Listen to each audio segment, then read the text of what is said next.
sweet warning Javanese.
because I know that you are aware.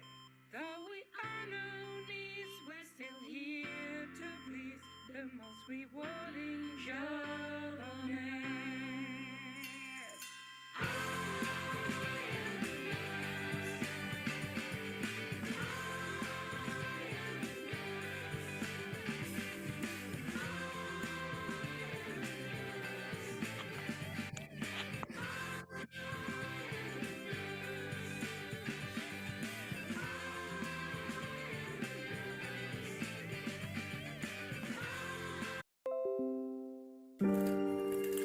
Never believe that a few caring people can't change the world.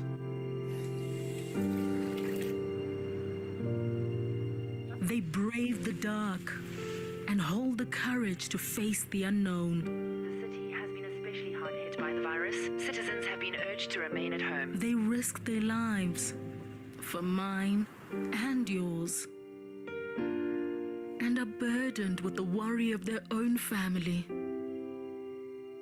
while taking care of others. They are there to welcome the first breath of a newborn and comforting their last. They feel their pain and witness their struggles. They cry with them, laugh with them, and hold their hand through it all. They've seen humanity at its worst and continue to roll with the punches. They are the fearless first. Despite it all, while we are sleeping, they stay with them by their side, doing what they need to do to heal the injured, help the sick, and nurse them back to health. And while we may not remember their names, we will never forget how they make us feel. Never think that a few caring people can't change the world. Because those nurses who believe that care is the real cure usually do.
most rewarding job on earth.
I have washed his naked body. I have comforted in hell. I have held his hand in the smallest house, sharing her despair. I have watched you getting better. I have seen your lows and highs.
most rewarding job on earth.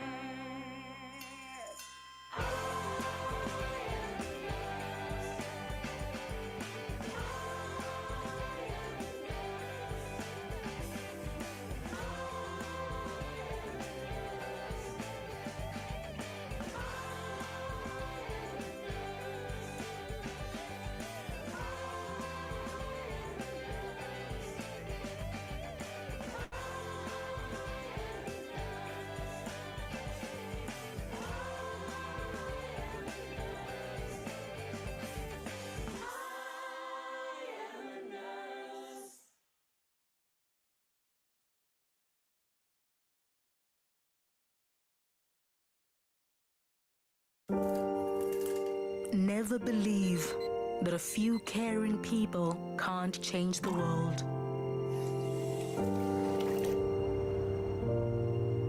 They brave the dark and hold the courage to face the unknown. The city has been especially hard hit by the virus. Citizens have been urged to remain at home. They risk their lives for mine and yours, and are burdened with the worry of their own family while taking care of others. They are there to welcome the first breath of a newborn and comfort those who are taking their last. They feel their pain and witness their struggles. They cry with them, laugh with them, and hold their hand through it all. They've seen humanity at its worst and continue to roll with the punches. They are the fearless first. Despite it all, while we are sleeping, they stay with them by their side, doing what they need to do to heal the injured, help the sick, and nurse them back to health. And while we may not remember their names, we will never forget how they make us feel. Never think that a few caring people can't change the world. Because those nurses who believe that care is the real cure usually do.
rewarding job on Ners.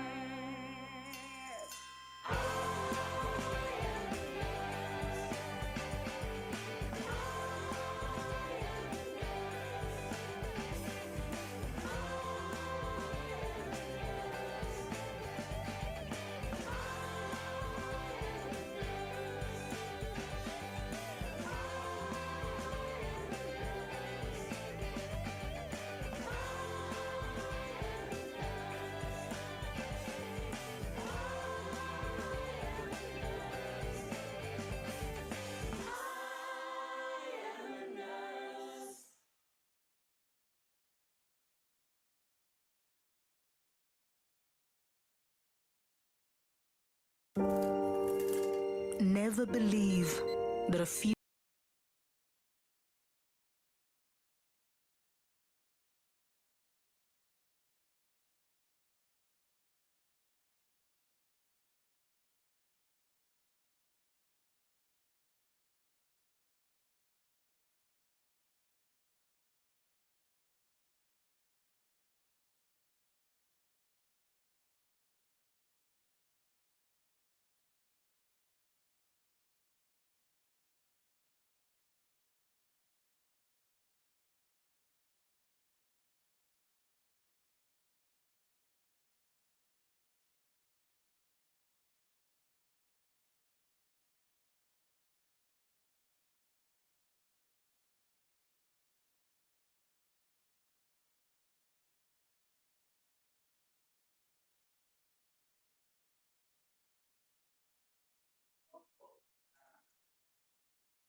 Oh, Kelanjutannya truk.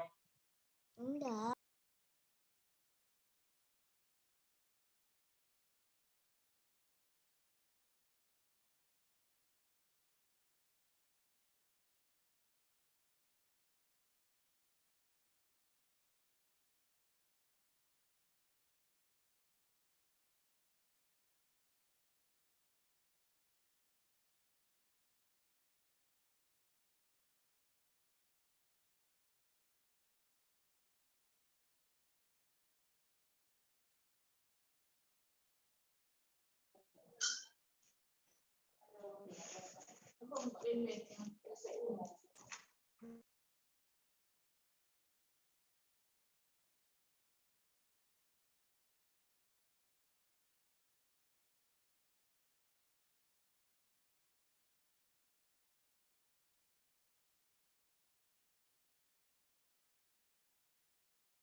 Oke, baik. Assalamualaikum warahmatullahi wabarakatuh. Terima kasih kepada seluruh audiens yang sudah hadir, sudah bergabung di seminar hari ketiga hari ini. Diharapkan semuanya untuk mute ya Zoom-nya, karena seminar akan dimulai setelah ini.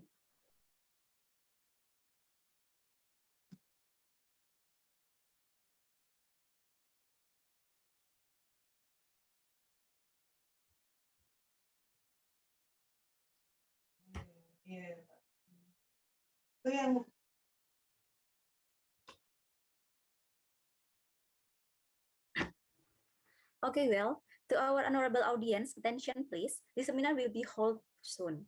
So please don't forget to mute your Zoom so that the seminar will be run in a conducive manner. Ladies and gentlemen, welcome back to the International Nursing Conference.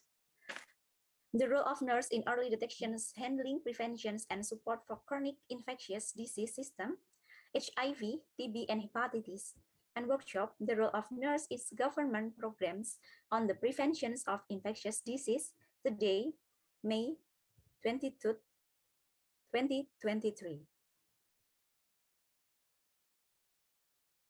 So, ladies and gentlemen, and welcome back and third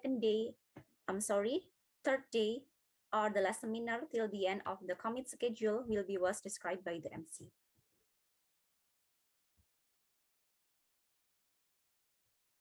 Okay, today we have 3 speakers from Indonesia and overseas also.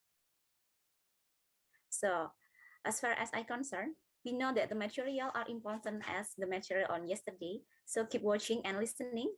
So I would like to invite the special one speaker soon.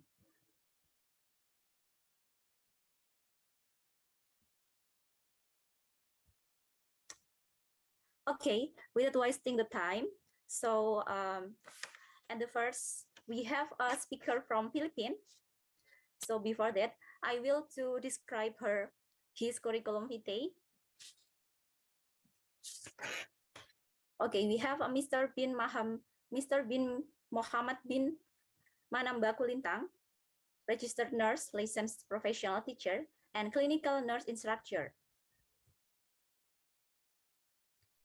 So about his education background, bachelor in nursing at University of Southern Mindanao Kabakan at April 2013, professional education unit, major in biological science, Cotabao Foundations College of Science and Technology at March 2015, Master of Art in Nursing, major in Clinical Management, Davao Doctor College at Davao City, March 2017, and Philosophy Doctor in Nursing Science, major in Nursing Science at Santo Paulo University, Philippines, Tugurao City at June 2022.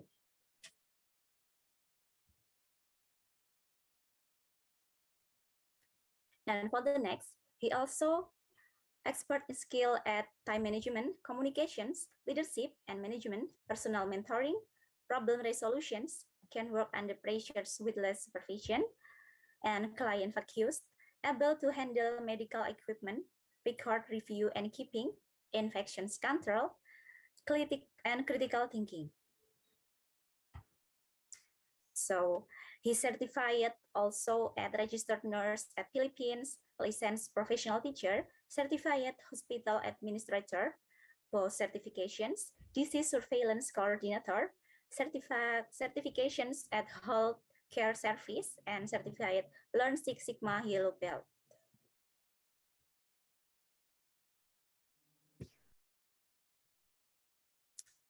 So about his work experience are adjunct faculty at Davao Doctor College, staff nurse at Anulao San Michael Medical Clinic and Hospital Kabakan. So for the next, clinical nurse instructor at Central Mindanao University College of Nursing. And for the next is as nurse supervisor or infection prevention and control nurse at Anulao San Michael Medical Clinic Hospital Kabakan. as nurse supervisor, a disease surveillance coordinator at Mindanao Doctor Hospital and Cancer Center, Kabakan, North Cotabato, unit manager or disease surveillance coordinator at Mindanao Doctor Hospital and Cancer Center in Kabakan, North Cotabato also, adjunct clinical nurse instructor at Cotabato Medical Foundations College, and adjunct clinical nurse instructor at University of Southern Mindanao College of Nursing Kabakan. Staff nurse reliever at Anulao San Michael Medical Clinic and Hospital Kabakan. And the last is nursing attendant at Anulao San Michael Medical Clinic and Hospital Kabakan, North Cotabato.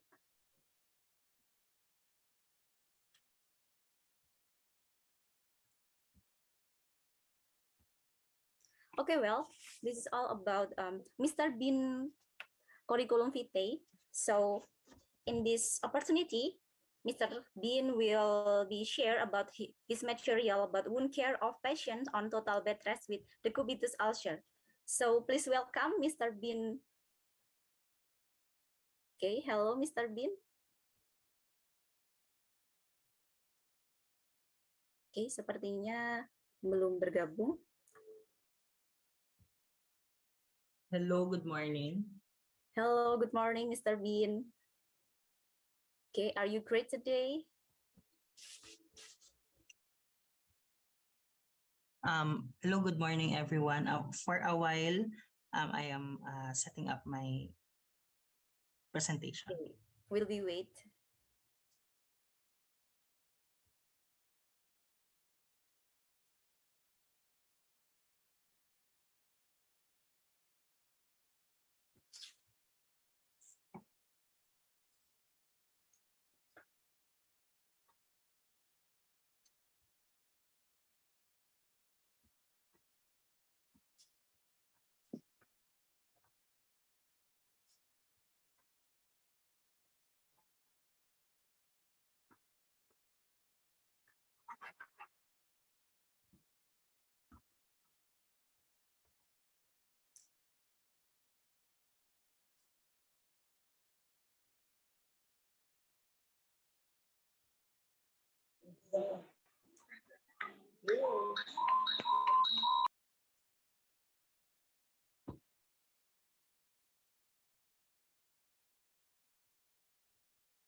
Hello, good morning. Can you see my screen?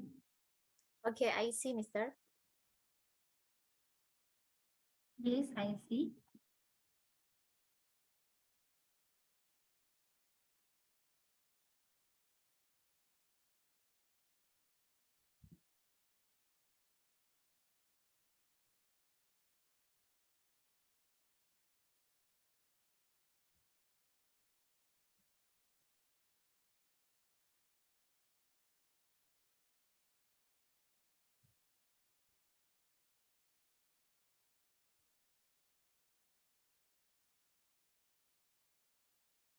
Okay.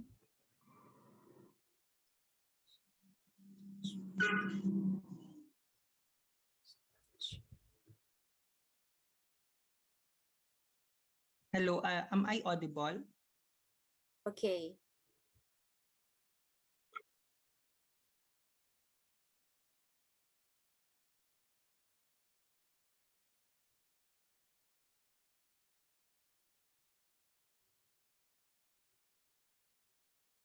Okay, so I guess I am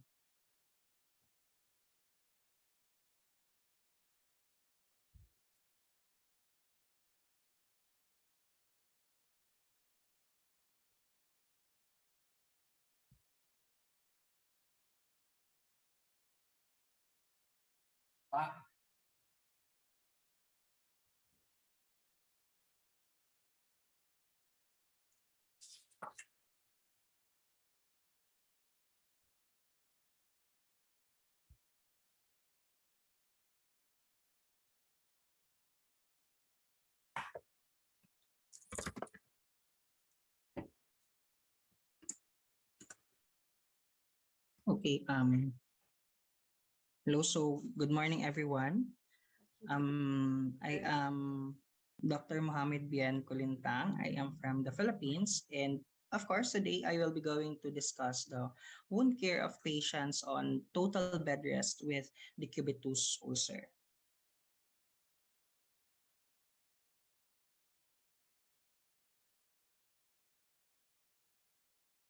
So at the end of this session, the learners will be able to describe the anatomy of the skin, define wound and decubitus ulcer, recognizes the etiology and prevalence of decubitus ulcer, comprehend the pathophysiology and signs and symptoms of decubitus ulcer, recognize and identify the common sites of decubitus ulcer, compare and contrast the different stages of decubitus ulcer, and identify and adhere to the nursing management on impaired skin integrity, which of course covers the ulcer itself.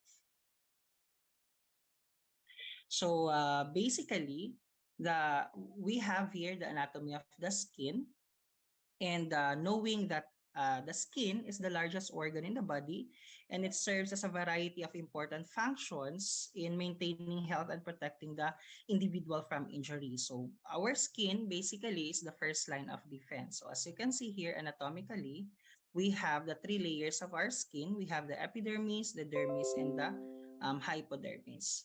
So I will not dwell more on this one. No, but however, I will give emphasis on the skin as the primary or the first line of defense of our immune system. Immune system.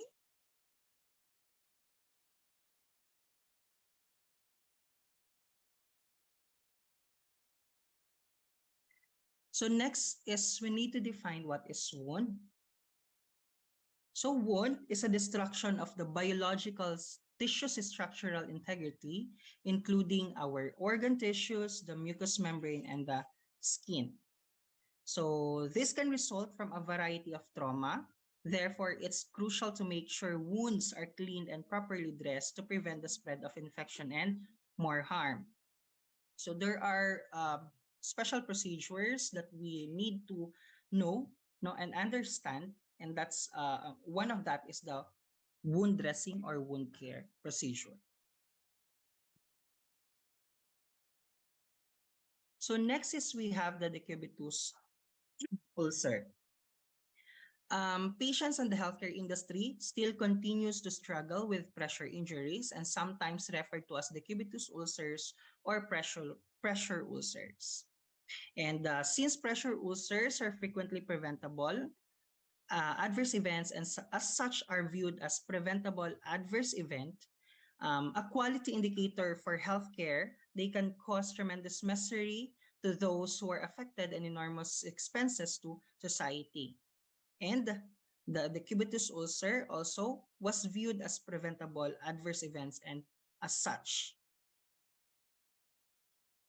And the decubitus ulcer is greatest or occurred mostly in the bony regions of the body, where it most likely developed and damage caused by pressure ulcers, which may vary in size and its severity.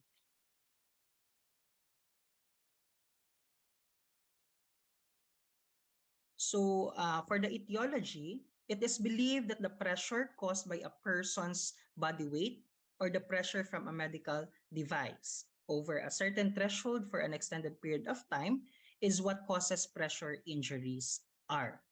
Patients with sensory deficiencies may experience sustained pressure for an extended period of time, and tissue might be harmed as a result of a lack of pressure feedback responses. So there is an increase as well of arterial pressure, which is some of the few factors of having a pressure ulcer. Other than that is the shearing pressures, the friction, the wetness, and the nutritional conditions, which are again just a few of the factors that have been linked to the development of pressure ulcers and other injuries in our client. So other risk factors includes prolonged pressure on tissue, the immobility or compromised mobility of our client, the loss of protective reflexes, the sensory deficit or loss, the poor skin perfusion or edema, the malnutrition, hypoproteinemia, anemia, vitamin deficiency, again, the friction, shearing forces or trauma, incontinence of urine or feces, the altered skin moisture, which is the excessively dry or excessively moist skin, advanced age, of course. In our older adults, pressure ulcer is really prominent to them, especially when they are bedridden, as well as debilitation. And again, with the use of medical equipment, we have the casts, traction, and restraints, including also the skin problems upon admission. So who are at risk of having this decubitus ulcer or pressure ulcer? It is anyone. Anyone are at risk, which includes children and neonates. They are susceptible also to pressure ulcers in the setting of sustained pressure. The greatest risk for pressure ulcers is people with impaired mobility or sensation who are generally bedridden or wheelchair bound. So mostly if our client are hemiplegic, then they are wheelchair bound. Natural skin changes with aging are an additional risk factor in elderly or older patients. So remember that each year, pressure ulcers afflict more than 700,000 individuals in the United Kingdom, with 180,000 of those cases being newly developed, and the National Health Service loses more than 3.8 million each day due to pressure ulcers. In the United States, more than 2.5 million people experiences pressure sores annually. And these skin lesions cause pain, raise the risk of serious infection, and require more medical attention. In Asia, particularly in Japan, the prevalence rate of pressure injuries was 9.2 per 1,000 population in adults aged greater than or equal to 18 years old, 20.3 in those ages greater than or equal to 65 years old, and 44.6 in those aged greater than or equal to 80 years old. So basically, this study of Nakashima et al. Revealed a high population-based prevalence of pressure injuries in a rural Japanese community. And the key reason for this high disease burden in Japan appears to be susceptible of the age population to pressure injury.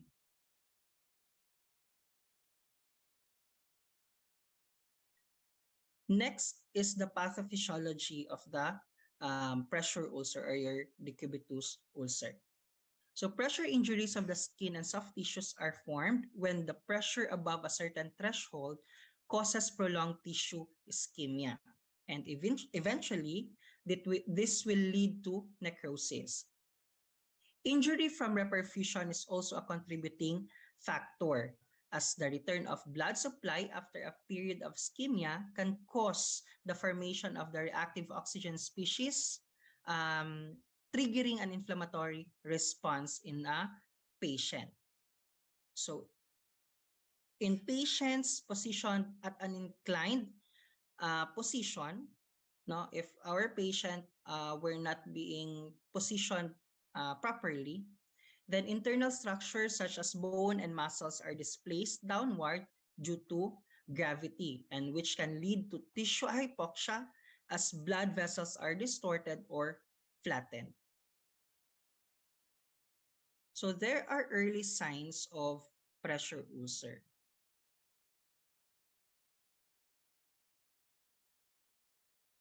So a change in the color of the skin is one of the early signs of pressure ulcer. People with pale skin are more likely to see red patches on the skin, and people with darker skin are more likely to see purple or blue patches in their skin. We have also the reddening of the skin that does not turn white when you press it. This is called a non-blanching erythema. Any unusual changes in skin texture may be related to pressure damage, and common changes include skin feeling spongy or boggy. Another thing is a patch of skin that feels cooler or warmer to touch than others, and a sore or itchy patch of the skin.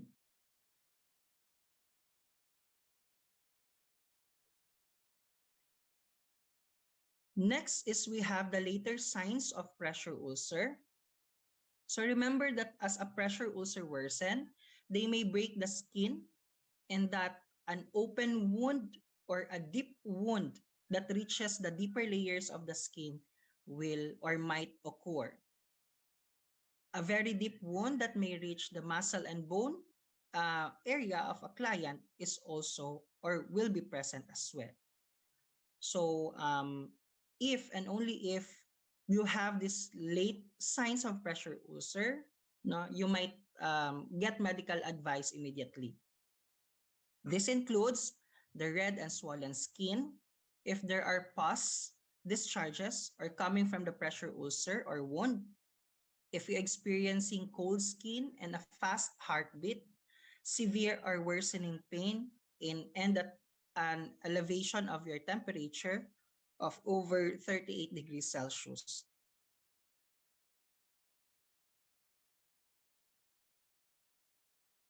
So there are common sites of decubitus ulcer.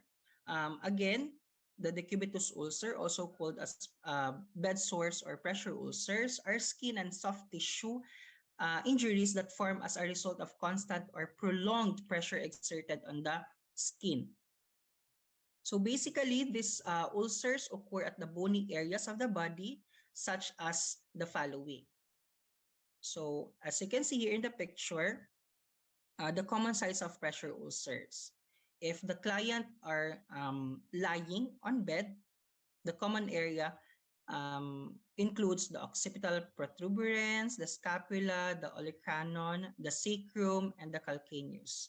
So with the side lying as well, the client's ear, acromion, greater trochanter, the medial and lateral condyles of femur, and the lateral malleolus fibula. And if the client is in the prone position, the metatarsals, the patella, the pubic symphysis, the breasts, the acromion process, and the zygoma. So as you can see here in the picture, it presents the percentage to which an occurrence of decubitus ulcer or bed pressure occurs. So there is less than 1% that the bed sore may occur on the occiput area, but a greater percentage that the bed sore will occur at the sacrum and coccyx or coccygeal area of the client. So not just only those clients who are bedridden will have a possibility of acquiring or having a decubitus ulcer, but as well as those clients who are immobile and sitting longer. So these are the common sites. And as well as those clients who are in the wheelchair or wheelchair bound clients.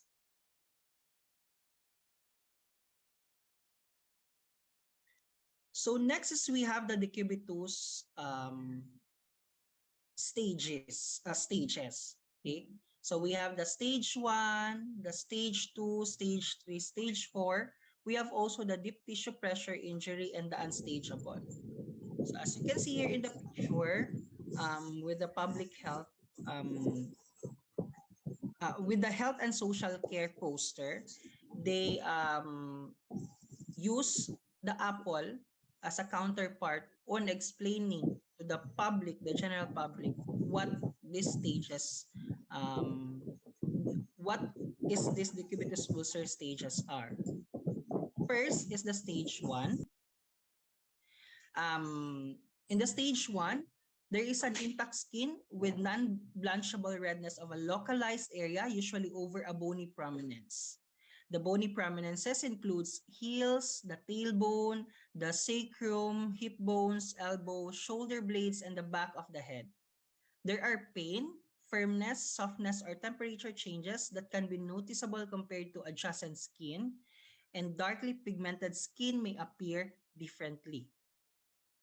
So next is we have the stage 2. The stage 2, this is the partial thickness skin loss, which involves epidermis and the dermis, presenting as a shallow open ulcer with a red-pink wound bed and may present as a clear fluid-filled blisters. A stage 2 pressure ulcer does not contain any slough. Next is we have the stage 3. So as you can see here in the picture, it's a full thickness loss.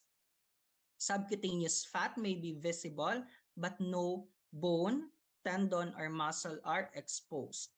Slough may be present, but it does not obscure the depth of tissue loss. This may include undermining and tunneling. Next is we have the stage 4. The full thickness tissue loss with exposed bone, tendon, or muscle.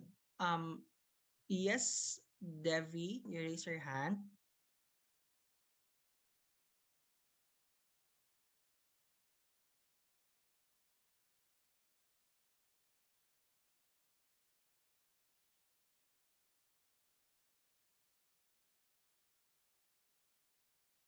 Okay, Mister, you can continue your material.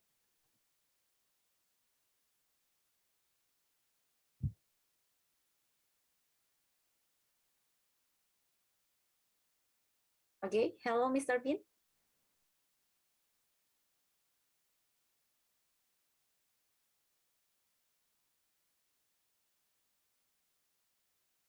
Hello, Mr. Bin. Yeah, hello. Okay. Can you continue your material? Okay. Because Mr. Devi raised his hand.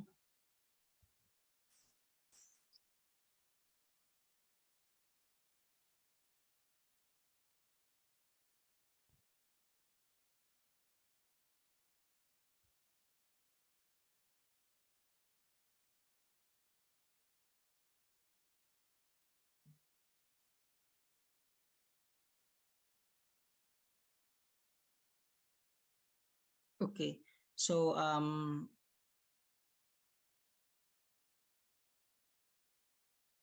again, for our stage 4, we have this full thickness tissue loss with exposed bone, tendon, or muscle, and often includes undermining and tunneling. We have also the deep tissue pressure injury. This injury are intact or non-intact skin with localized area of persistent non-blanchable deep red, maroon, purple discoloration, or epidermal separation revealing a dark wound bed or blood-filled blisters. And we have also the unstageable. The unstageable, these are full thickness loss in which the base of the ulcer is covered with slough or a scar in the wound bed.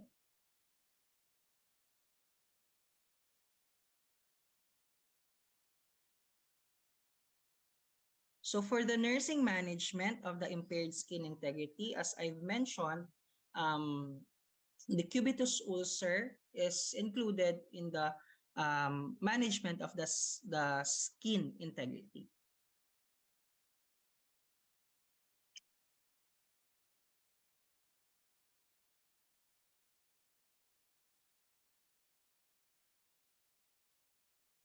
So nursing assessment involves identifying and evaluating risk for development of pressure ulcers as well as assessment of the skin. So with the assessment of risk factors, this includes the assessment of the client's mobility. So we need to check if the client is mobile, impaired sensory perception or cognition, decreased tissue perfusion, decreased nutritional status, friction and shear forces, increased moisture, and age-related skin changes, which all contribute to the development of pressure ulcers.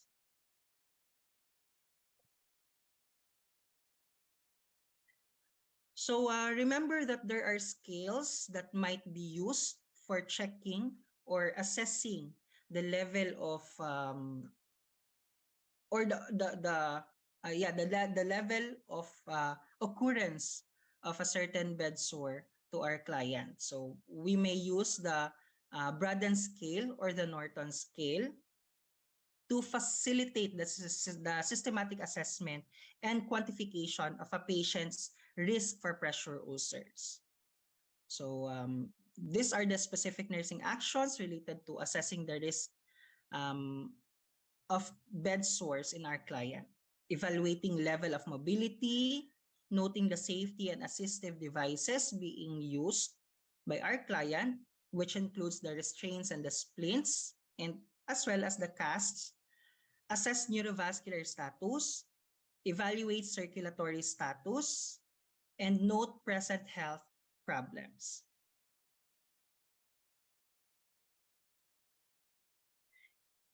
Additionally, we need to evaluate nutritional and hydration status, review the results of the patient's laboratory studies, including hematocrit, hemoglobin, electrolytes, albumin, prealbumin, transferrin, and the creatinine, and determine the presence of incontinence and review current medications as well.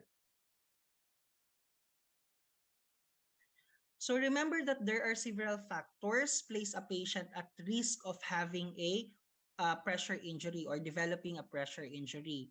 First tool being used to assess the risk for risk of patients having a bed sore.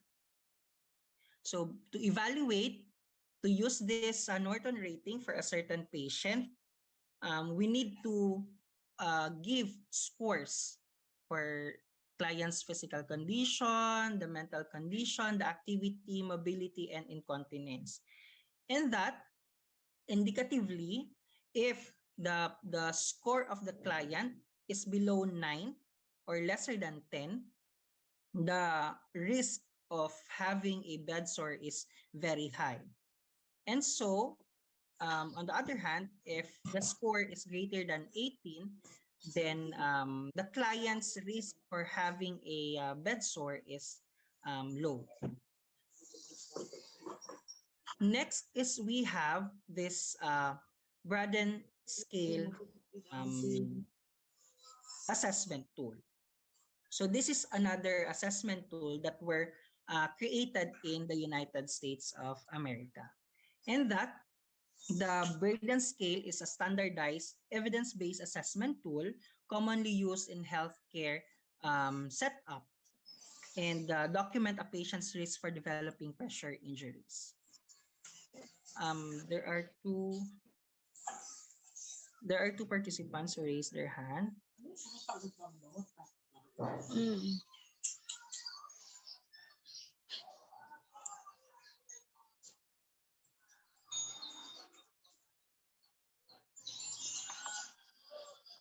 Okay, Mr. I think you can continue your seminar. And, the participant just write give a greeting. Okay. Okay, I'm sorry, Mr. Yeah, it's okay. So moving forward, so again, with this Braden scale,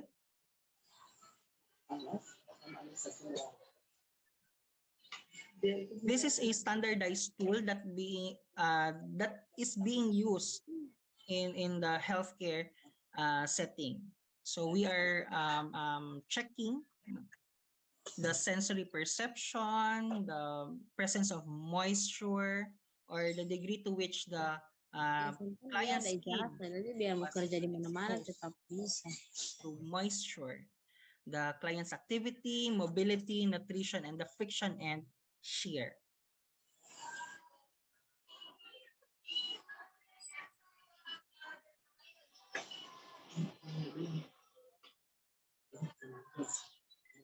So assessment of skin, of course, includes the assessment of the total skin condition at least twice a day.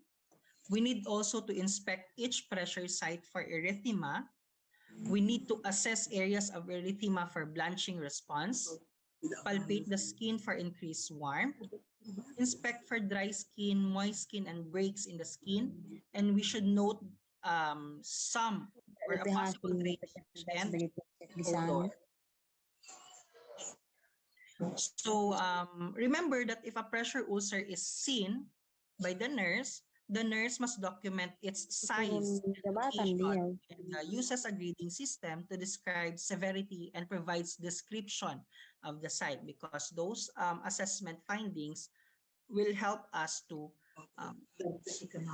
give a stage to that particular or pressure ulcer.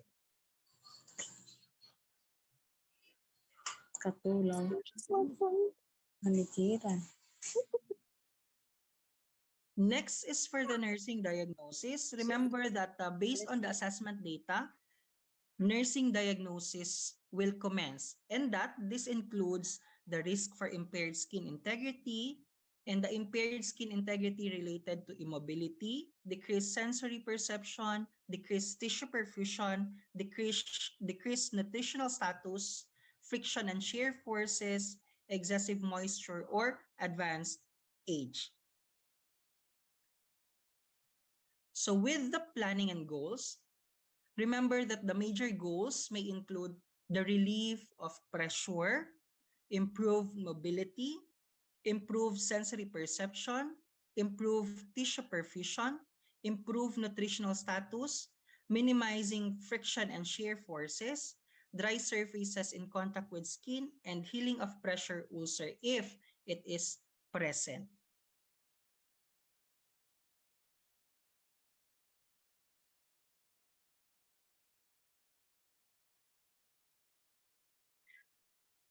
So remember that in every problem that we might encounter in our client, there are always a nursing intervention that we need to convey, we need to do to our client. So there are frequent changes of position that are needed to relieve and redistribute the pressure on the patient's skin and to promote blood flow to the skin and subcutaneous tissues. That is why we need to do frequent positioning to the client.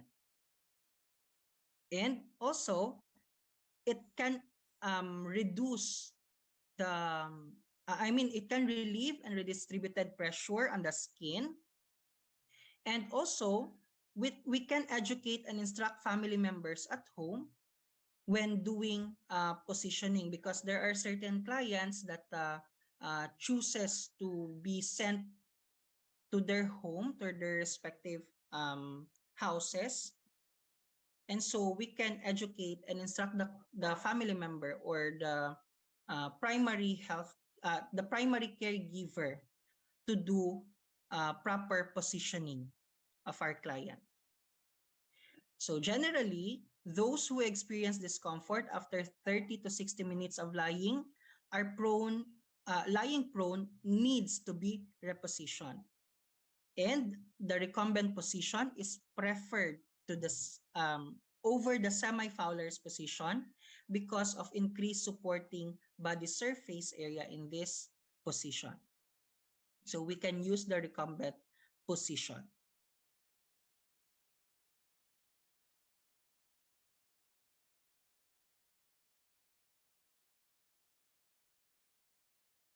So for those patients who spend long periods in a wheelchair, pressure can be relieved by push-ups, 1/2 push-up, moving side to side, and shifting. So for the push-ups, the patient pushes down on armrests and raises buttocks off the seat of the chair. On 1/2 push-up, the patient repeats the push-up on right side and then left side. So basically, you can do it first from the other side. It might be the right side or the left side. And then pushing up on one side by pushing down on the arm rest. Next is moving side to side. The patient moves from one side to the other while sitting in the chair. And the shifting, the patient bends forward with the head down between the knees if the client is able to do so, and constantly shifts in the chair.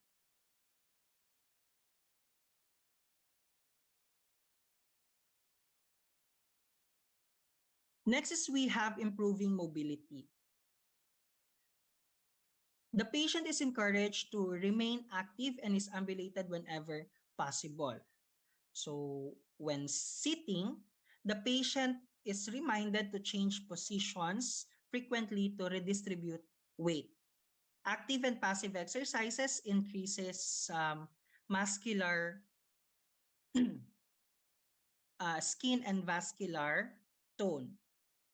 So remember that when the client is in a sitting position, especially when the clients are wheelchair bound, we need to remind them to frequent reposition their cells. And then, of course, turning and exercise schedules are essential. So with the turning side to side, there should be a repositioning schedule. And the repositioning should be around the clock, especially those clients who are bedridden.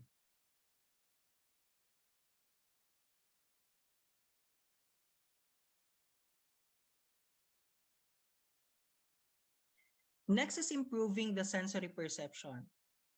So the nurse helps the patient recognize and compensate for altered sensory perception. Now, depending on the origin of the alteration, specific interventions are selected. So we have strategies to improve cognition and sensory perceptions, which may include stimulating the patient to increase awareness of self in the environment. We need also to encourage the patient or our client to participate in self-care.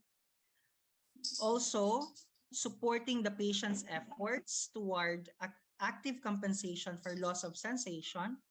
And a patient with quadriplegia should be weight shifted every 30 minutes while sitting in a wheelchair. So when there is a decreased sensory perception, which are possibly present or exists in our client, the patient and caregivers are taught to inspect potential pressure areas visually every morning and evening. So I already presented the common sites of the cubitus ulcer or bed pressure ulcers. And of course, using a mirror if necessary for evidence of pressure ulcer development. So if your client cannot stand, and if they have mirror, they can use that mirror to visualize those other sites that they cannot see directly.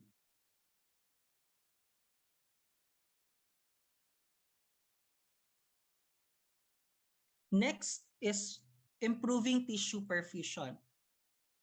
So activity, exercise, and repositioning improves tissue perfusion. Massage of erythematous areas should be avoided. Positioning and elevation of the edematous body part, such as the patients with compromised peripheral circulation, should be done. And the nurse or family must be alert to environmental factors that may contribute on pressure to the skin and diminish circulations.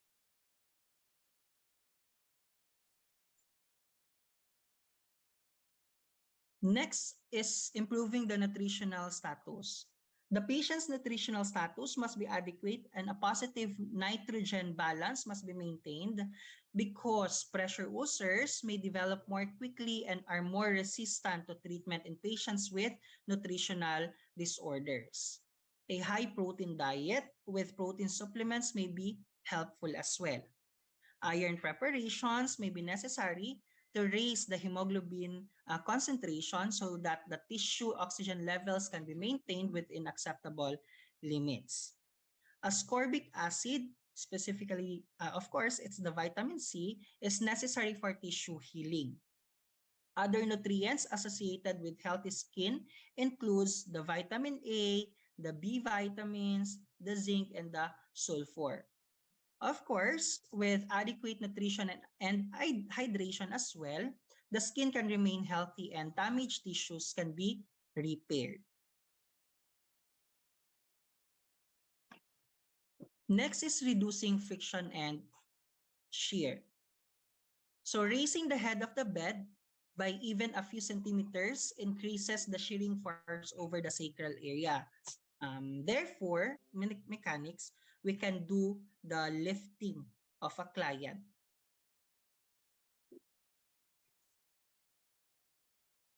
Next is we have minimizing irritating moisture. So remember that there are continuous moisture on the skin and it must be prevented by meticulous hygiene measures. It is important to pay special attention to skin folds, including areas under the breasts, arms, and groin, and between the toes. Perspiration, urine, stool, and drainage must be removed from the skin promptly. The soiled skin should be washed immediately with mild soap and water and blotted dry with a soft towel. The skin may be lubricated with a bland lotion to keep it soft and pliable. And remember that drying agents and powders are avoided.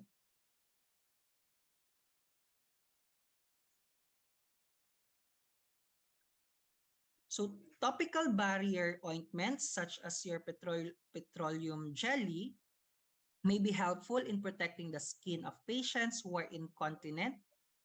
Absorbent pads that wick moisture away from the body should be used to absorb drainage.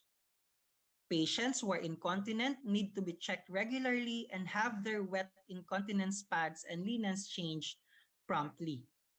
Their skin needs to be cleansed and dried promptly as well.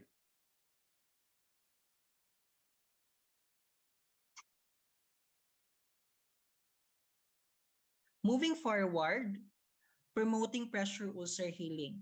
So regardless of the stage of the pressure ulcer, the pressure on the area must be eliminated because the ulcer will not heal until all pressure is being removed.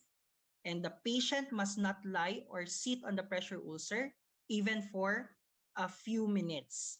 Individualized positioning and turning schedules must be written in the plan of nursing care and followed meticulously.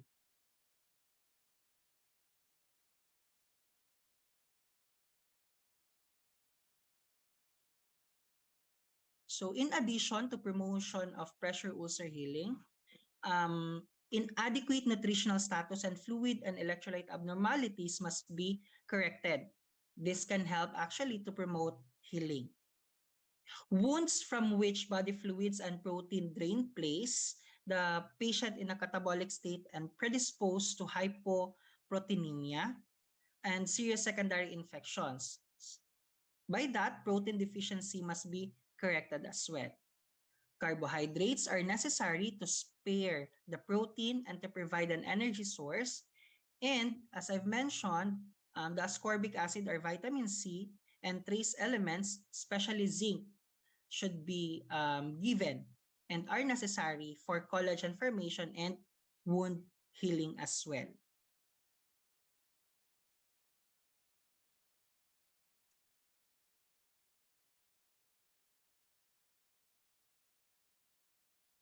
So with our deep tissue injury,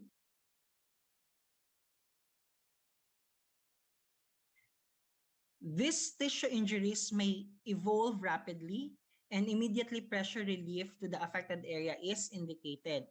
Therefore, the nurse must be vigilant in assessing for these types of injuries. So as you can see here in the picture, this is the deep tissue injury.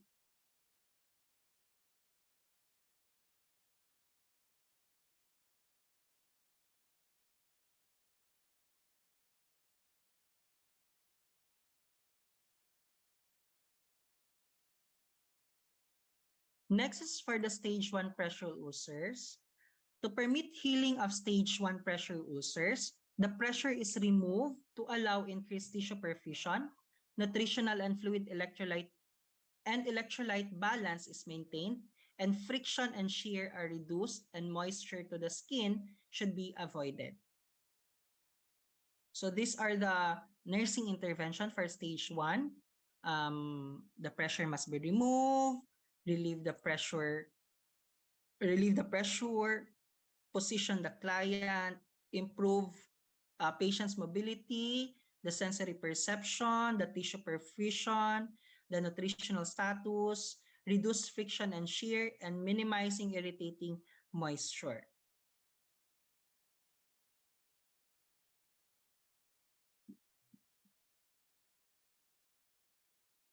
Next is for the stage 2 pressure ulcer.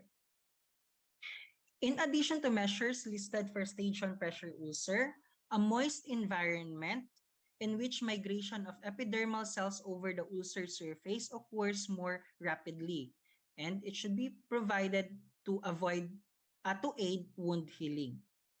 The ulcer is gently cleansed with sterile saline solution. Use normal saline, sterile water, pH balanced wound cleansers, or lukewarm portable tap water. So the normal saline solution or an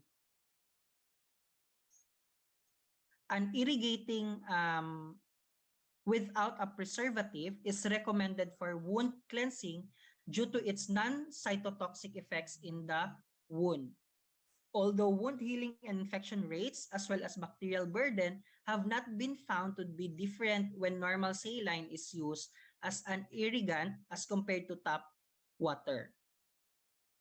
So we have also here the use of the diluted sodium hypochlorite 1/4 strength to 1/2 strength solution for wounds with heavy bioburden for limited time only until clinical evidence of bioburden is resolved.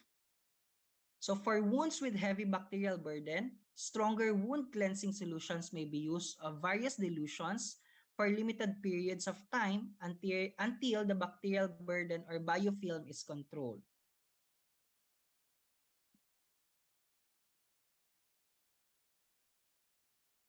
We need also to avoid the heat lamp and antiseptic solutions. The use of heat lamp to dry the open wound is avoided, as is the use of antiseptic solutions that might damage the healthy tissues and delay wound healing. Semi-permeable occlusive dressings such as the hydrocolloid wafers or wet saline dressings are helpful in providing a moist environment for healing and in minimizing the loss of fluids and proteins from the body.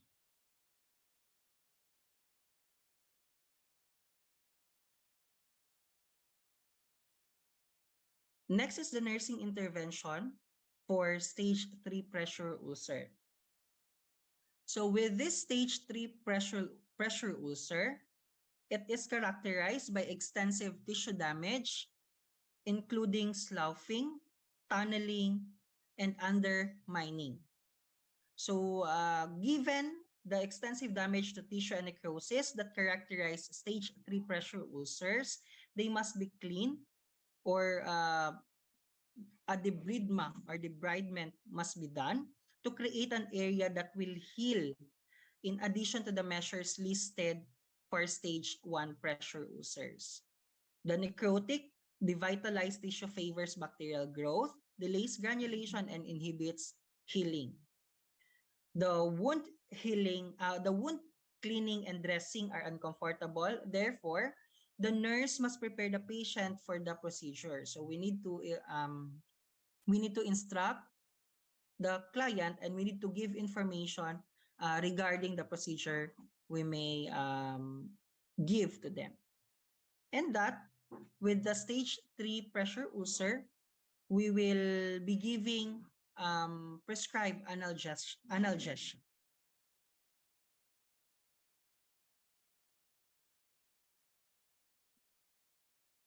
Next, we have here the stage 4 pressure ulcer.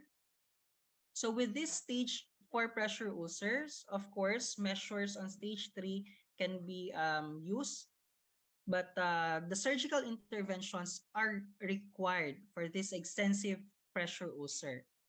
The debridement may be accomplished by wet to damp dressing changes, a mechanical flushing of necrotic and infective exudate, application of prescribed enzyme preparations that dissolve necrotic tissue, or again, the surgical dissection. So we can also do the debridement, the incision and drainage, the bone resection, and skin grafting. So the osteomyelitis is a common complication of wounds of stage 4 depth.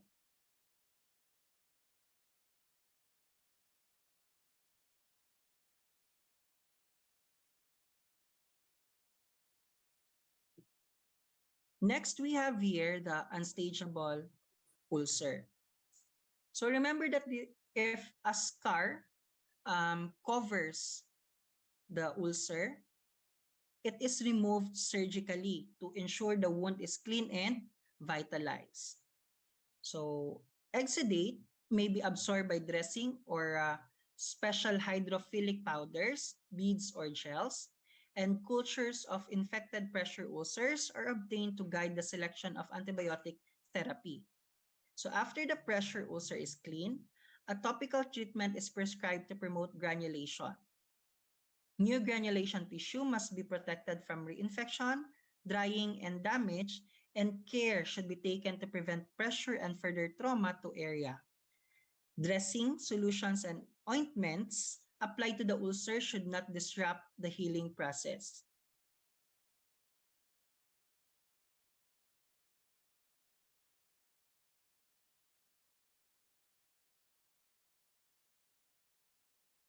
So for the chronic non-infected ulcers that are healing by secondary infection, a vacuum-assisted closure or the VAC or hyperbaric oxygen treatment may be used. The VAC or the vacuum-assisted closure involves the use of negative pressure sponge dressing in the wound to increase the blood flow.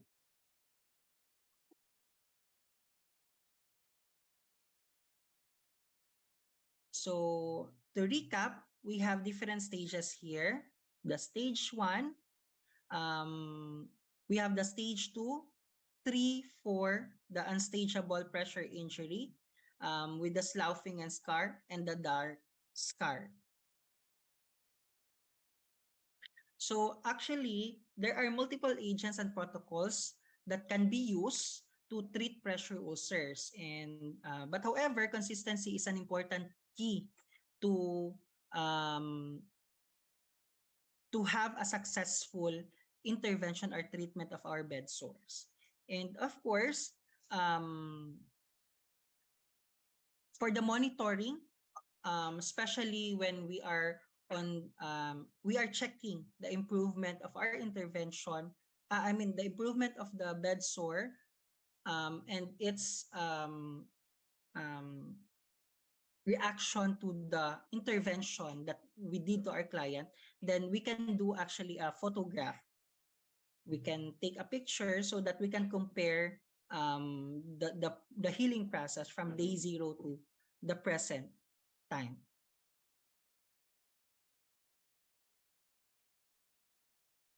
So for the evaluation, expected patient outcomes may include first, maintaining intact skin. So it exhibits no areas of non-blanchable erythema at bony prominences. We need also to avoid massage of bony prominences. and exhibits no breaks in skin. Next is limits pressure on bony prominence. So there should be a changes or repositioning every 1 to 2 hours. Uses bridging techniques to reduce pressure and uses special equipment as appropriate and raises self from seat of wheelchair every 15 minutes, no? Especially those clients who are wheelchair bounded.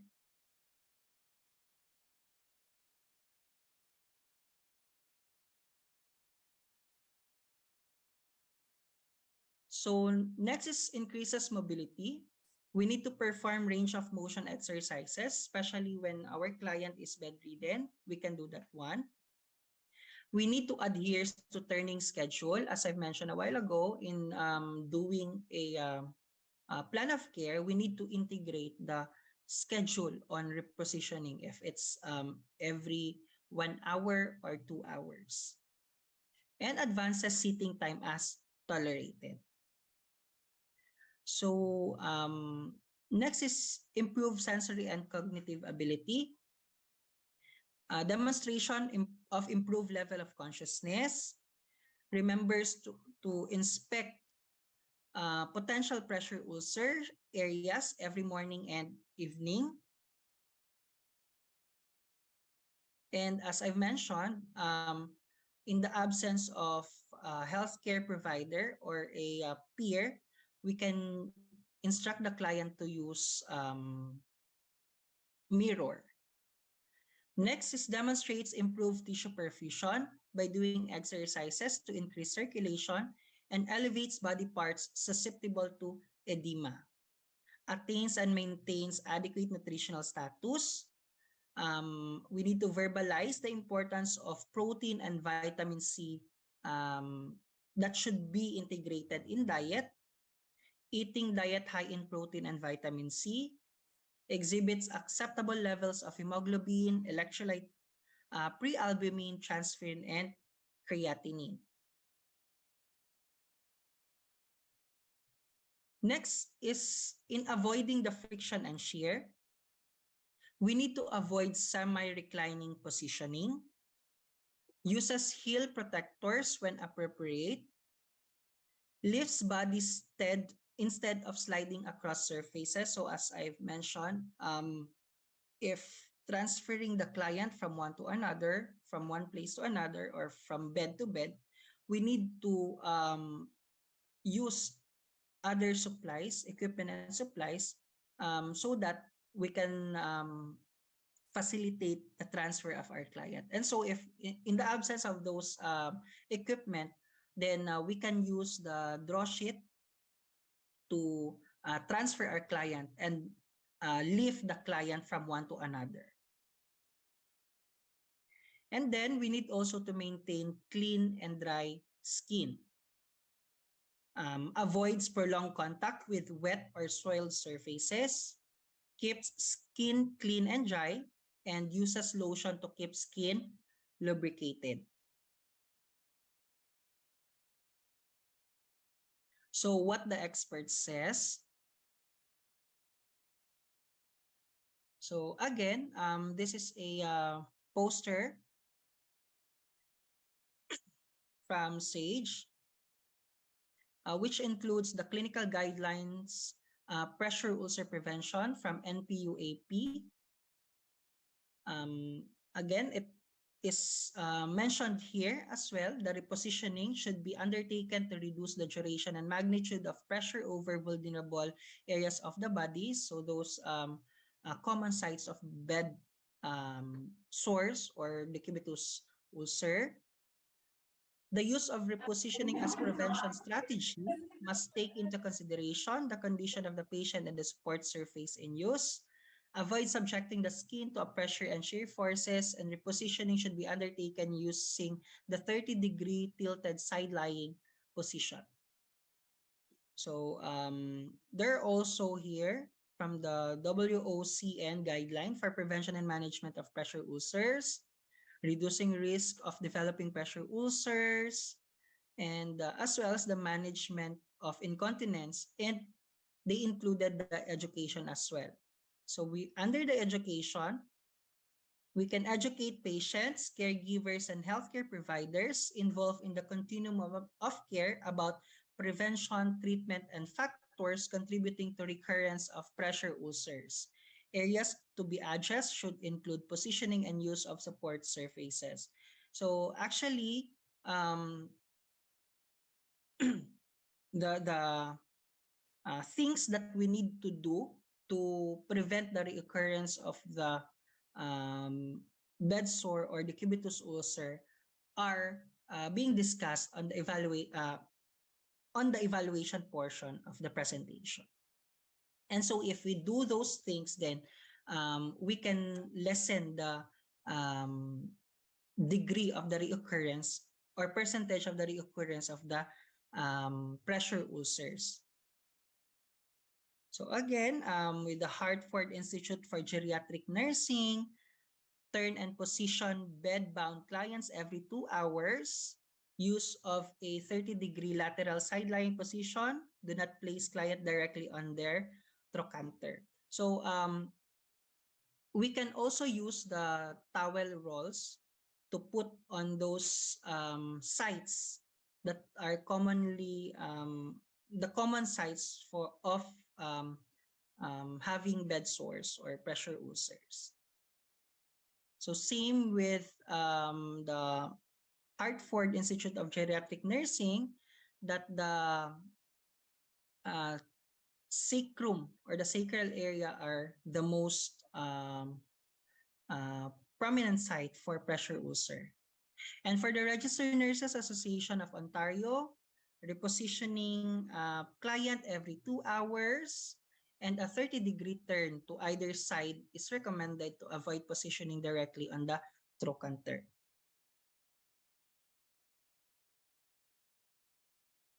And so that ends my presentation. Thank you so much. Happy International Nurse Day. Terima kasih. And these are my references.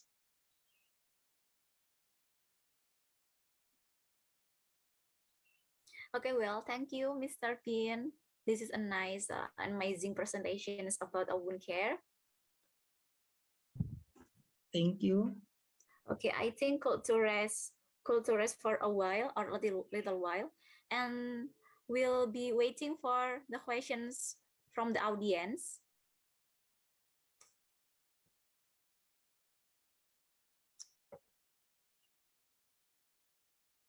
Okay, for the audience, if you any questions to Mr. Pin, please type in your chat book and I will choose the questions.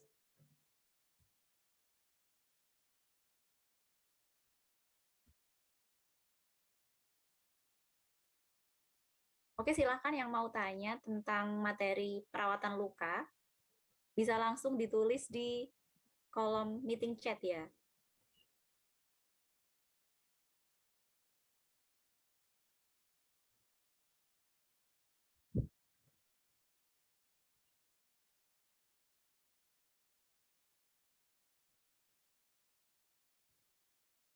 Okay, hello, Mister. I think there is no questions from our audience.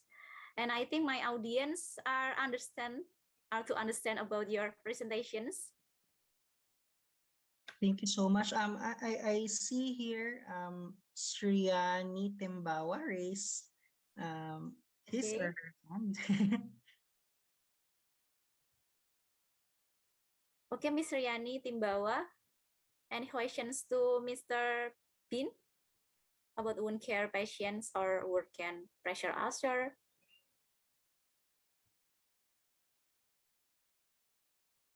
Okay, perhaps Miss Sriyani just like giving greeting.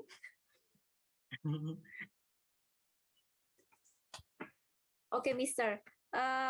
Can you talking about a home care in Philippines, especially about the wound care patients in Philippines, about the home care? Okay. Can you hear me now? Can you hear me now? Yes, I hear clearly. Okay. Actually, here in the Philippines, specifically in our locality in Mindanao, particularly in North Cotabato, there is no particular or there is a um, no institution, particularly a home for the aged. However, there are certain clients who wanted to be cared at home. So that's a home care. And now, as I've mentioned, it is our responsibility as a nurse, not just only on the part of the physician, but as well as the nurses, that we need to educate our client on how to do wound care to our clients at home. So proper education, and at the same time, we need to instruct and demonstrate, especially how to properly do the wound care, the wound dressing at home.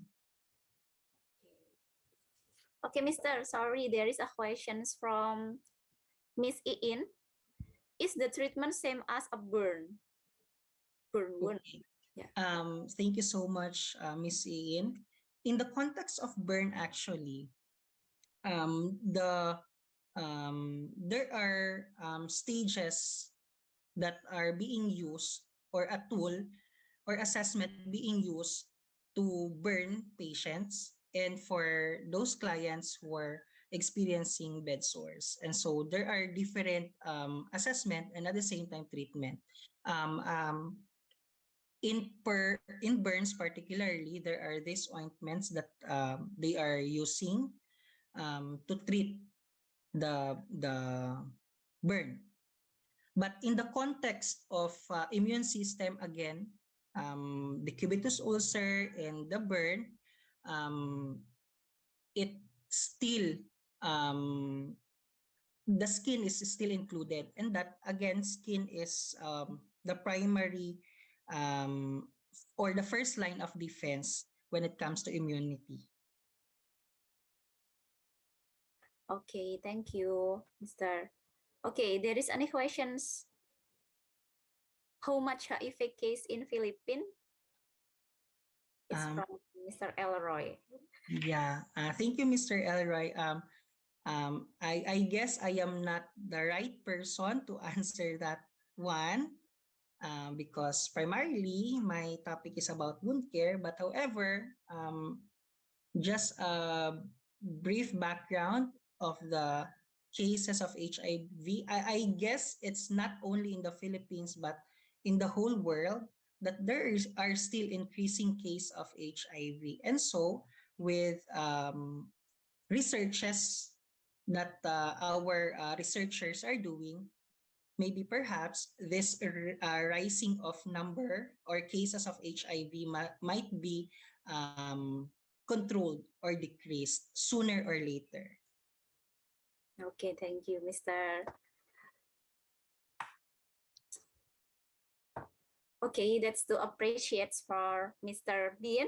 So for the last, would you give your closing statement to our audience? Okay. Well, anyways, thank you so much for inviting me to be part of this International Conference of Nursing, and that I am very grateful. And so I just wanted to reiterate that as a nurse, we need to know our root. We need to understand why we are being there, why we are nurses. And so with me, I am a nurse because I wanted to care and I care. Thank you. Okay, thank you. So there is a certificate, virtual certificate from. Okay. Thank you so much, Mr. Bin Kulintang, as speaker at the seminar today.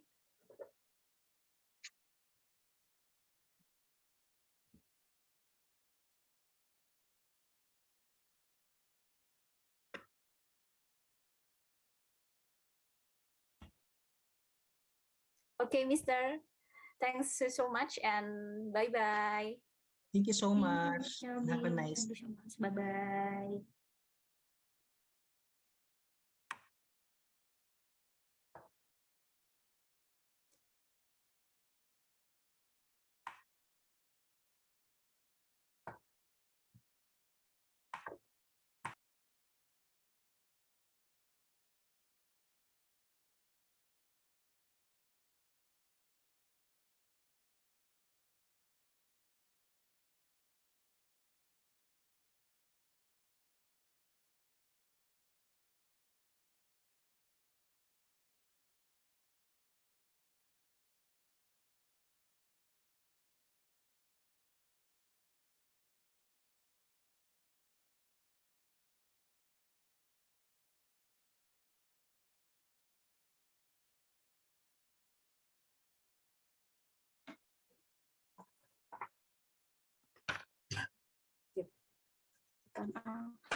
Okay, well, for the next, we have one speaker from Malaysia.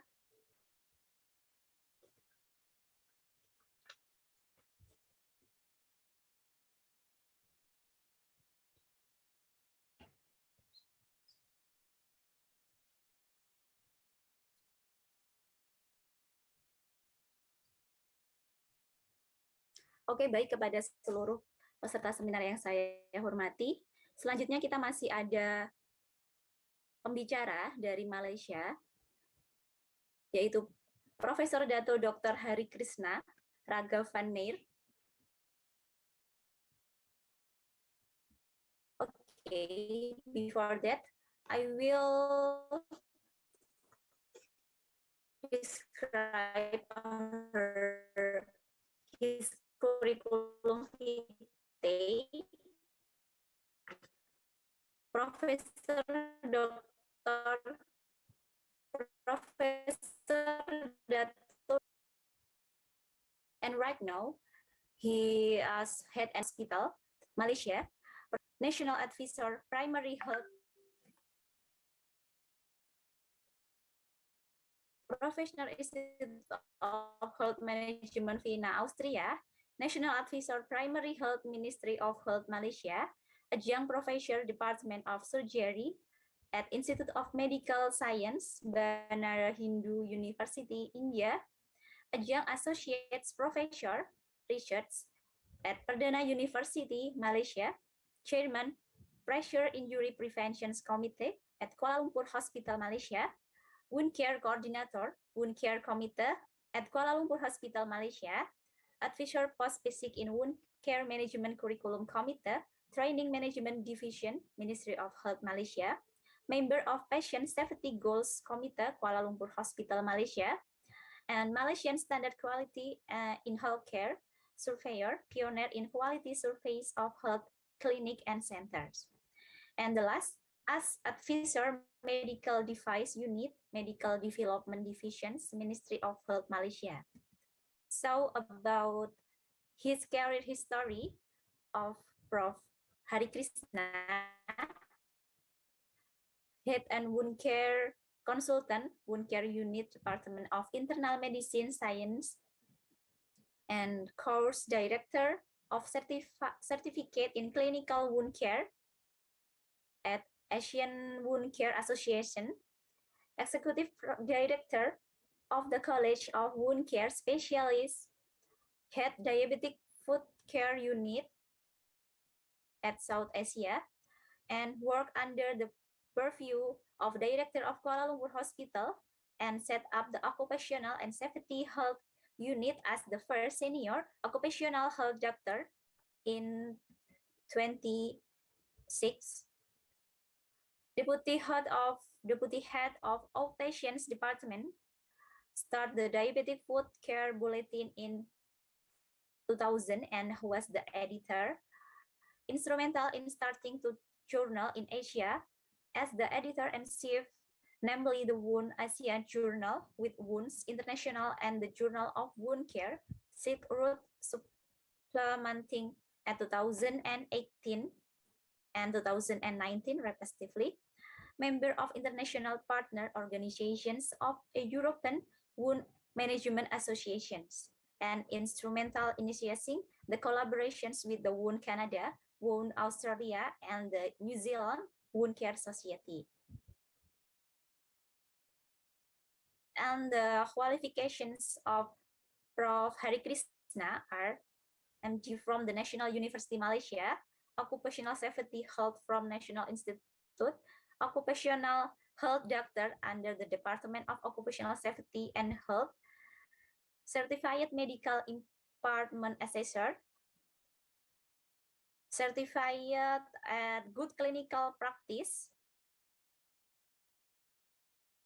Certified in Hyperbaric Medicine at the USA, and Extracorporeal Shockwave Therapy in Australia and Germany, Philosophy Doctor in Medical Science and Wound Management, Fellow of the College of Wound Care Specialists, Fellow of the Royal College Physicians of Ireland, Initiative Chronicle Wound, Fellow of the Royal College of Physicians of Edinburgh.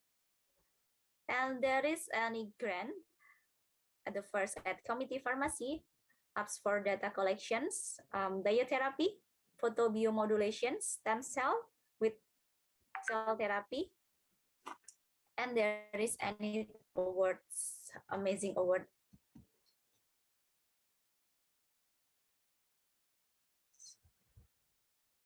So I think enough. Okay, without wasting the time, please welcome Prof. Dato Dr. Harikrisna. Okay, thank you very much, Saranya. Terima kasih. Can you all hear me well?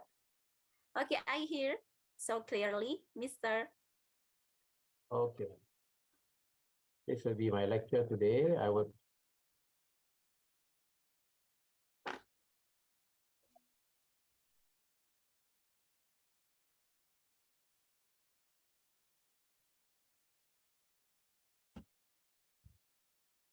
You can see my slides, right? Okay, I can see. Okay. All right. This one is basically just to show you how is wound management over in Malaysia and also region. Last year in March, we actually went down to the World Union of Wound Societies, and I actually took over the presidency for the World Union. So in 2026, the World Conference will be held in Kuala Lumpur, Malaysia. So hope as many people from all over Indonesia, Malaysia, Brunei, all the places can actually come down to Malaysia for the World Conference. We're expecting at least about 10,000 people with 10 sessions concurrently going on. Right, and the World Union is the world body, which basically looks at wound management in the world. Now, I think the previous topics we're basically talking about HIV and AIDS and all these things. Now we'll cover about wound management, and I'll touch a bit about these kind of wounds. The problem basically in HIV and AIDS and all that, most of them are infection cases. So very, and I mean, unless the patient has got cancer or something like Kaposi sarcoma and all that, then you have to define. So the assessments are important. Now, this is basically the world map. So every country has got wound care associations and all that. A lot of people are actually doing wound management. And my previous speaker was also, I think, from a previous colleague from Philippines. So Philippines also has got the Philippine Wound Care Society, and they're all members of the World Congress. At the same time, for ASEAN, we also have the ASEAN Wound Council, which is an association of Southeast Asian nations, 10 countries basically. And we have what they call this yearly meetings in the different countries among the 10 countries. Now, UMA basically did the 2019 slide, but now we have also have got UMA, which was just in Milan from 3rd to 5th of May, just only this month basically, was the major meeting in Milan, Italy, where we had about close to 5,000 people basically attended from about 96 countries.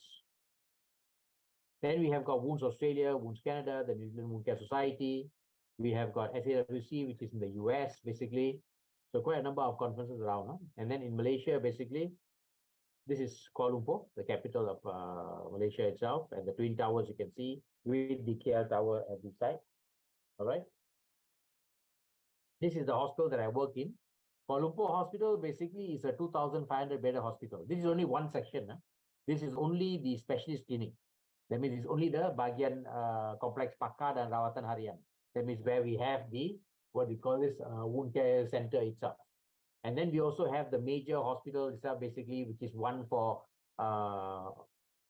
oncology, one more for Institute Perubatan Respiratory, and then one more Institute Jantung Negara. So different sections, basically, where you have got the different specialties. So it's like hospitals by hospitals within the whole compound. So we have about 2,500 beds, and it is the largest hospital in Southeast Asia. And we are on the 8th floor here, the wound care center. So we see up to about 20,000 patients per year. So this is the major conferences that we organize for the Asia Pacific meeting. And this is the World Conference in Japan, and then in Florence, 2016. And many consensus documents have actually come out, basically looking at like surgical anesthesia management. Even the use of negative pressure wound therapy, those patients who have got larger wounds and all that, you want to close the wounds, you want to use negative pressure wound therapy. And then diabetic foot ulcers. Now, patients who are actually having, whether they're having HIV or they're having AIDS and all that, more common is actually diabetes itself. So diabetic foot problems is number one, because basically what they call is, whether you have makanan, what they call this, in anywhere, basically a lot of rice and all that is involved, whether it's breakfast, lunch, dinner and all that. And then nowadays, one more aspect is looking at biofilms, all right? So biofilm is another big problem, whereby what they call this, you need to actually remove that. Infection is one more big thing. So you need to look at infection per se. Now, in what they call this HIV patients or AIDS patients or any patients, basically, infection is becoming a big problem. Now, in diabetic foot, basically, biofilm is a major problem. And that's why we need to actually remove this biofilm. And you cannot see biofilm. Biofilms cannot be seen with the naked eye. You have to basically use confocal laser scanners and also electron microscopy. But you must suspect biofilm. That's why there's a new concept looking at biofilm, basically in terms of management, which came out last year, which is the wound hygiene. So wound hygiene has got two consensus documents. Number one, basically, is cleansing, then debridement, and then after that, refashioning the edges, and finally, basically, is actually dressing with an anti-biofilm treatment. That means basically using antimicrobial dressings, whether it's silver or anything. And there are newer products now coming in, which is we've got copper, and then you have got those, what do you call that, which has got other types of antimicrobial dressings per se. So in terms of roles of dressings in pressure injury, I will not go through because the previous lecture has already alluded to that. Surgical wound dehiscence is one more aspect, whereby you have got problems when patients actually go for operation. You can end up with surgical wound breakdown. You can have surgical site infection. So all these things need to be prevented. And if, let's say, you develop it, needs to be managed well. So then we had the meeting in 2022. Because of COVID, it was moved to 2022 in Abu Dhabi. So last year, March, was the meeting in Abu Dhabi itself. This is the Asia Pacific group. You can see basically from Indonesia here. Pongki is here, Dr. Pongki. You have got what they call this from Australia, Philippines, Singapore, Philippines, Hong Kong, India, Sri Lanka. You also have those from,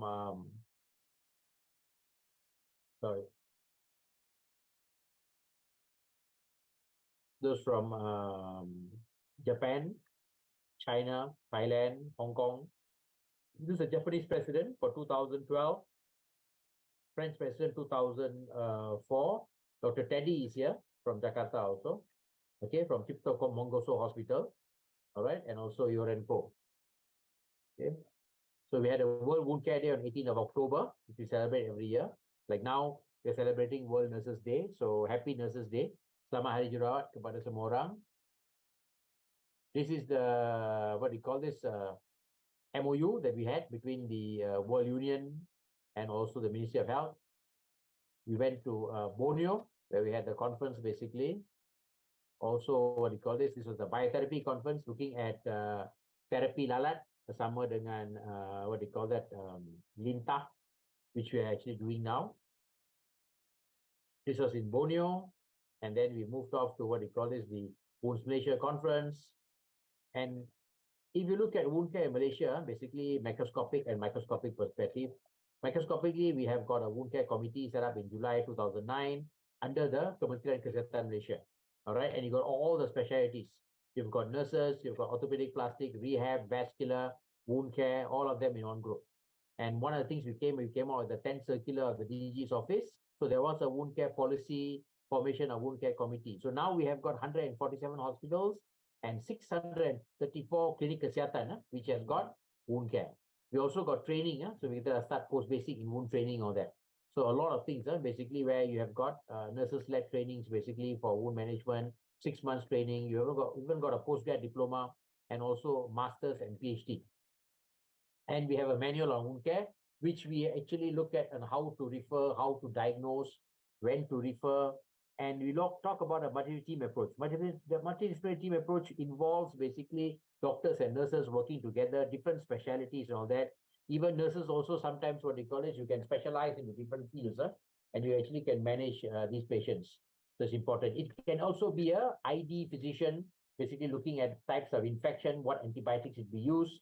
Because sometimes if you look at some cases, they might be having fungal infection, histocytosis, histoplasmosis, coccidomycosis, all these different things are there. So you need the ID physician to help in terms of having, let's say, IV antifungals or even oral antifungals, then even local therapies, local applications of that. In public health, we got about 1,000 over clinics, but now they are actually training one by one. So 634 clinics have already been trained and started with wound care teams. And we also did studies in about 30 clinics and found that advanced wound products are much more better compared to just using conventional therapy of just using gauze and normal saline and all these things. So now you have got so many products, such as polyurethane foam, you have got silver, you have got iodine-based products, silver-based products, you have got copper-based products, you've got superoxidized solutions, you've got hypochlorous acid solutions, many things, basically. So I have 6 books on just wound dressings alone. And you have got the major societies here, basically, which are actually dealing with all wound management. And all of these societies actually deal with, what do you call this, managing wounds in all the different places. Now, the Malaysian Society of Wound Care Professionals, which I founded and also president there, we also distribute a lot of wound kits. We do a lot of rural wound care programs, that is basically for disasters. Even during Palu, Donggala, Aceh, and all these things, we used to help by sending the wound care kits. And then new modalities, trainings, and collaboration. So this is the wound care kit, basically with the wound care products and all these things, which we have sent to what you call is the different areas. So we sent to Laos, we sent to Myanmar, we sent to Philippines during during the typhoon, Yolanda and Haiyan. And then we also sent to China, even to Hong Kong, even to Maldives, and even to India, Sri Lanka, for all different. So all these are advanced dressings that you have, which you can use in terms of managing patients in advanced wound care. Like the honey, basically for debridement and semi-debridement. You've got collagen to help heal the wounds faster. You've got silver dressings and foam with surfactant and all that. You've got Kavita gel coming from Egypt. So quite a lot of dressings around. So we actually started giving out to everyone, basically, in the different states and all that.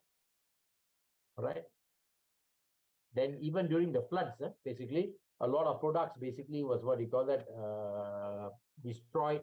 And then patients came in because they had infection, they had toe infections, they had infection in between toes, the legs and all that, because they're walking around inside, when they're in the floods, basically.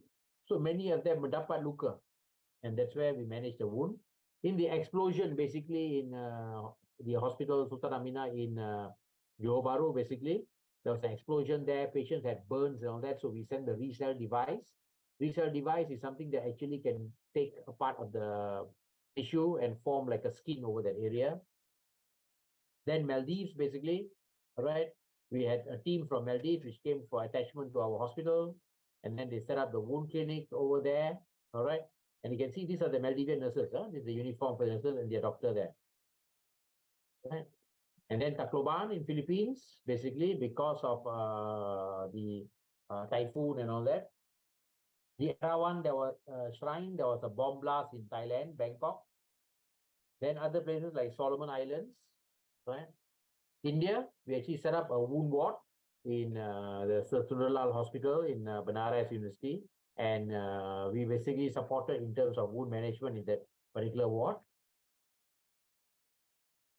This is the ASEAN Declaration, whereby we have got the ASEAN Council.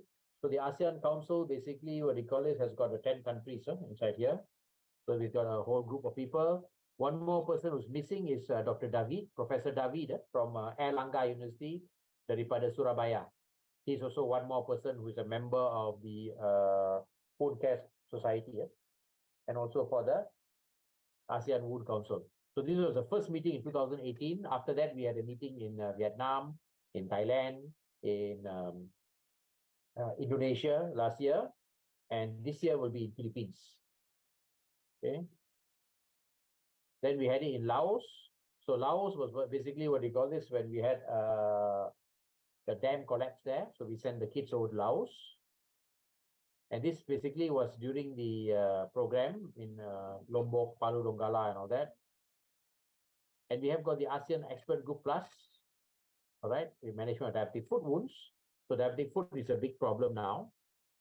So education courses under Ministry of Health, under the post-basic in diabetes, and also in the ADNAP or the stoma programs, and then all in the north, southeast of the whole country, talks, webinars, speaker, what do you call it, international speakers and all that we had from all the countries. So now we come back to Malaysia, basically. This is actually the Twin Towers. This is Kuala Lumpur Hospital. So we have got a wound care committee and we've got a wound care unit. And then every single ward, we have a wound care link nurse. Okay. So the wound care link nurses are in the ward. So this particular link nurse in the ward, in each ward, one link nurse in charge of pressure injury, one link nurse in charge of wounds ataupun luka. So basically, whenever any problems or whatever, we will actually contact them or they will contact us to come and see the patients. And then we have got grand ward rounds and we also see patients there. And we also have got trainings, presentations and all that. Okay, like this, basically our nurses here, all training under our sisters and all that in terms of debridement and all that. This is from the different states when they come to us. This is full assessment. This is using infrared therapy, monochromatic infrared therapy, where you actually can increase the blood supply. So patients who have paresthesia or hyperesthesia or hyperdynia, they may be feeling like, pricking feeling or even like a burning sensation or that, you actually can use these dividers to actually increase the nitric oxide and vasodilate the vessels. This machine will actually help in terms of reducing the pain or that. So you don't have to give so much of medication, like all this Neurontin, gabapentin, all these things. You put this machine once a week, continuously for 10 weeks, and that can help in terms of paresthesia. Now, this is a biotensiometer where you look at vibration sense. So you look at patients who are diabetic having any loss of perceptive sensation. So you can find people can actually have lost sensation, and that can be a problem also. These are the forms that we use for the geriatric side. I think you've got lectures on geriatric also. This is the forms for the wound and also for the pressure injury or the pressure ulcers. This is the manual that we look at, where you look at the patient's wound, and then you pull the tab here. So it tells you basically about the 13-step wound assessment, goals of wound care, the wound care plan, patient care plan, risk factors, what are the expected outcomes, and also whether if there's delayed healing, what can be done. All right. This is the publication that we actually put up in Thailand, basically looking at this type of an algorithm where you actually look at the picture, look at the wound, and then you decide how to, when you assess, when you actually start cleansing, debriding, dressing, all that, it tells you exactly what needs to be done. And then we have got the pressure injury skin care bundle, which we actually form. Okay, this is actually a kind of a bundle which tells you how to manage pressure injuries in terms of prevention and all that. And I think the previous speaker has already spoke about pressure injury, so I won't go into it so much. But we have a link nurse in every hospital. So nurses are very important. In HKL alone, Hospital Kuala Lumpur, we have about 6,000 nurses. All right. And so they cover most of this thing with normal wounds and also now pressure injury also. Now, this is actually the triangle of wound assessment. So triangle of wound assessment comes down basically in the year 2015 from Caroline Dowsett, where she looking at the wound bed, the peri-wound skin, and also the wound edge. So basically the bed, the edge, and the peri-wound skin. Okay. So when you look at the wound bed, we look at tissue type, we look at the exudate, we look at infection. We look at the edge, we basically see whether there's any maceration, dehydration, undermining, or even roll edges. All right. And the peri-wound skin, we have got maceration, excoriation, dry skin, hyperkeratosis, callosity, and also eczema. Okay. Now this is the form where you look at the tissue type, whether there is actually SLA, necrotic tissue, coagulation tissue, or even epithelial tissue. So you tick and put how many percent is there. And then in terms of exudate, whether it's actually dry, moist, wet, leaking, saturated. All right. So that actually comes out from the World Union of Wound Societies. And then you talk about infection. Now, infection, basically, the International Wound Infection Institute came out with a wound infection continuum and a best practice document in the year 2022. It started off in the year 2008, 2016 was the updated version, 2022 was the latest version. I was also involved in that where we had a Delphi panel of that. So we talked about contamination, colonization, local infection, spreading infection, systemic infection. All right. So for local infection and spreading infection and systemic infection, you also have to manage the biofilm. All right. And that's where the problem starts, basically, because you find that these wounds are all infected. They can be ischemic. They can be, what do you call that, long-standing, chronic, and hard-to-heal wounds. Okay. Now, wound preparation actually came out in the year 2000. Okay. So just to say, basically, it talks about Bicycle in 2000, where number one is debridement. That's why we look at the tissue just now. Then bacterial balance is where we look at the infection and exudate management. So this part about the wound bed came out in the year 2000. So in the triangle of wound assessment, they go back to this. They put a bed, they look at these three aspects. Okay. And then basically, if you look at this, is a time concept. Time concept is another concept in the year 2003. So T for tissue, I for infection or inflammation, M for moisture balance, E for epidermal margin or edges, S for surrounding skin.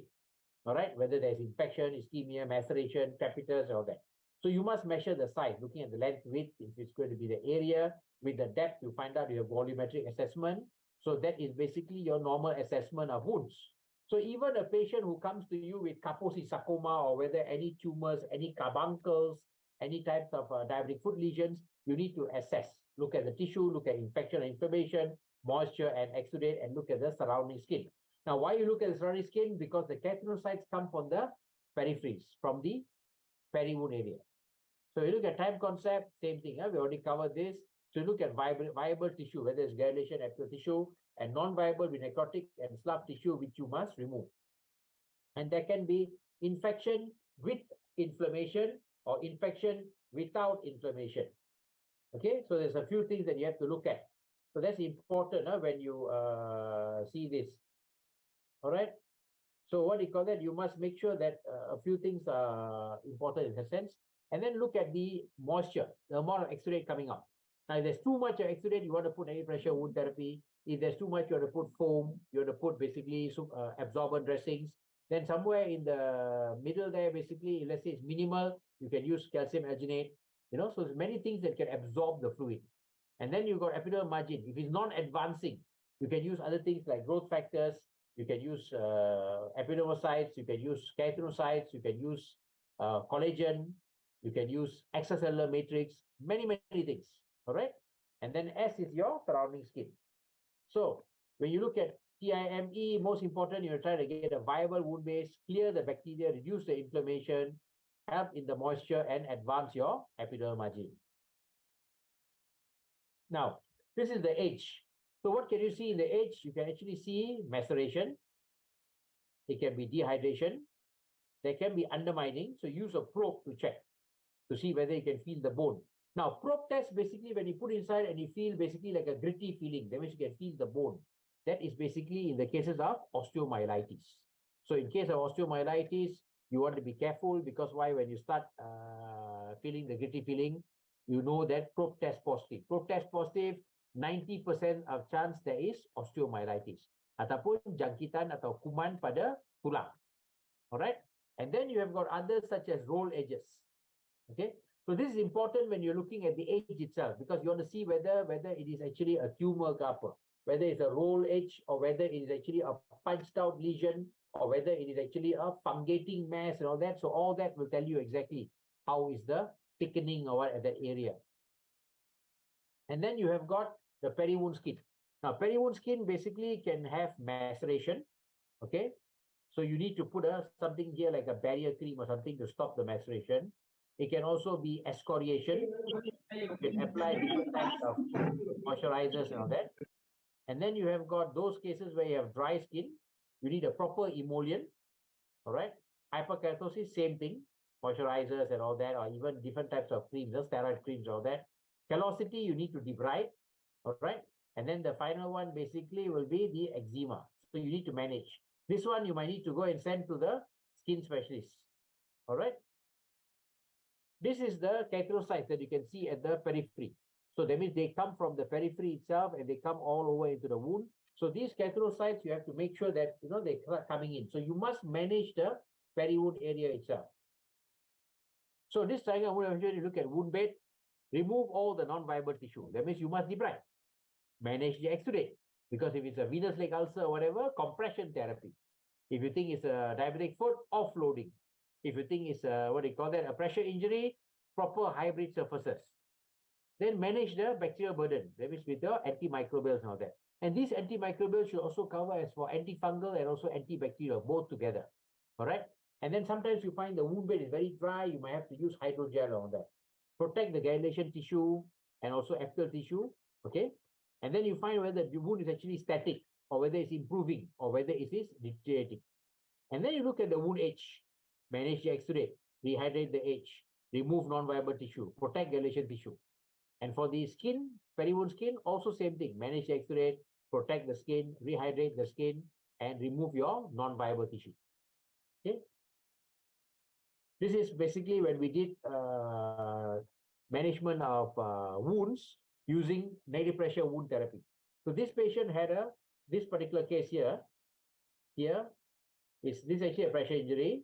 Now, this particular case is the patient who had got a supraclavicular abscess.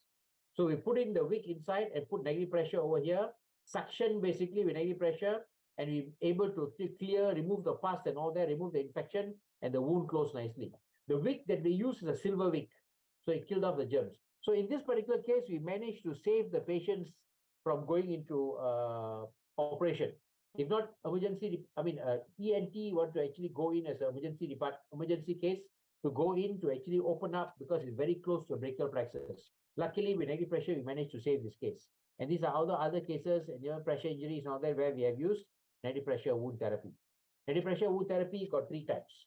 Number 1 is the traditional ones where you actually have pressure -55 to -125 millimeter mercury. And then you have got the single-use ones which can be kept for 1 week, like Pico 7. Or you can keep for 1 month like the Uno, and you got Genadine and all that, different types of ones. And then you have got the ones that are basically with installation.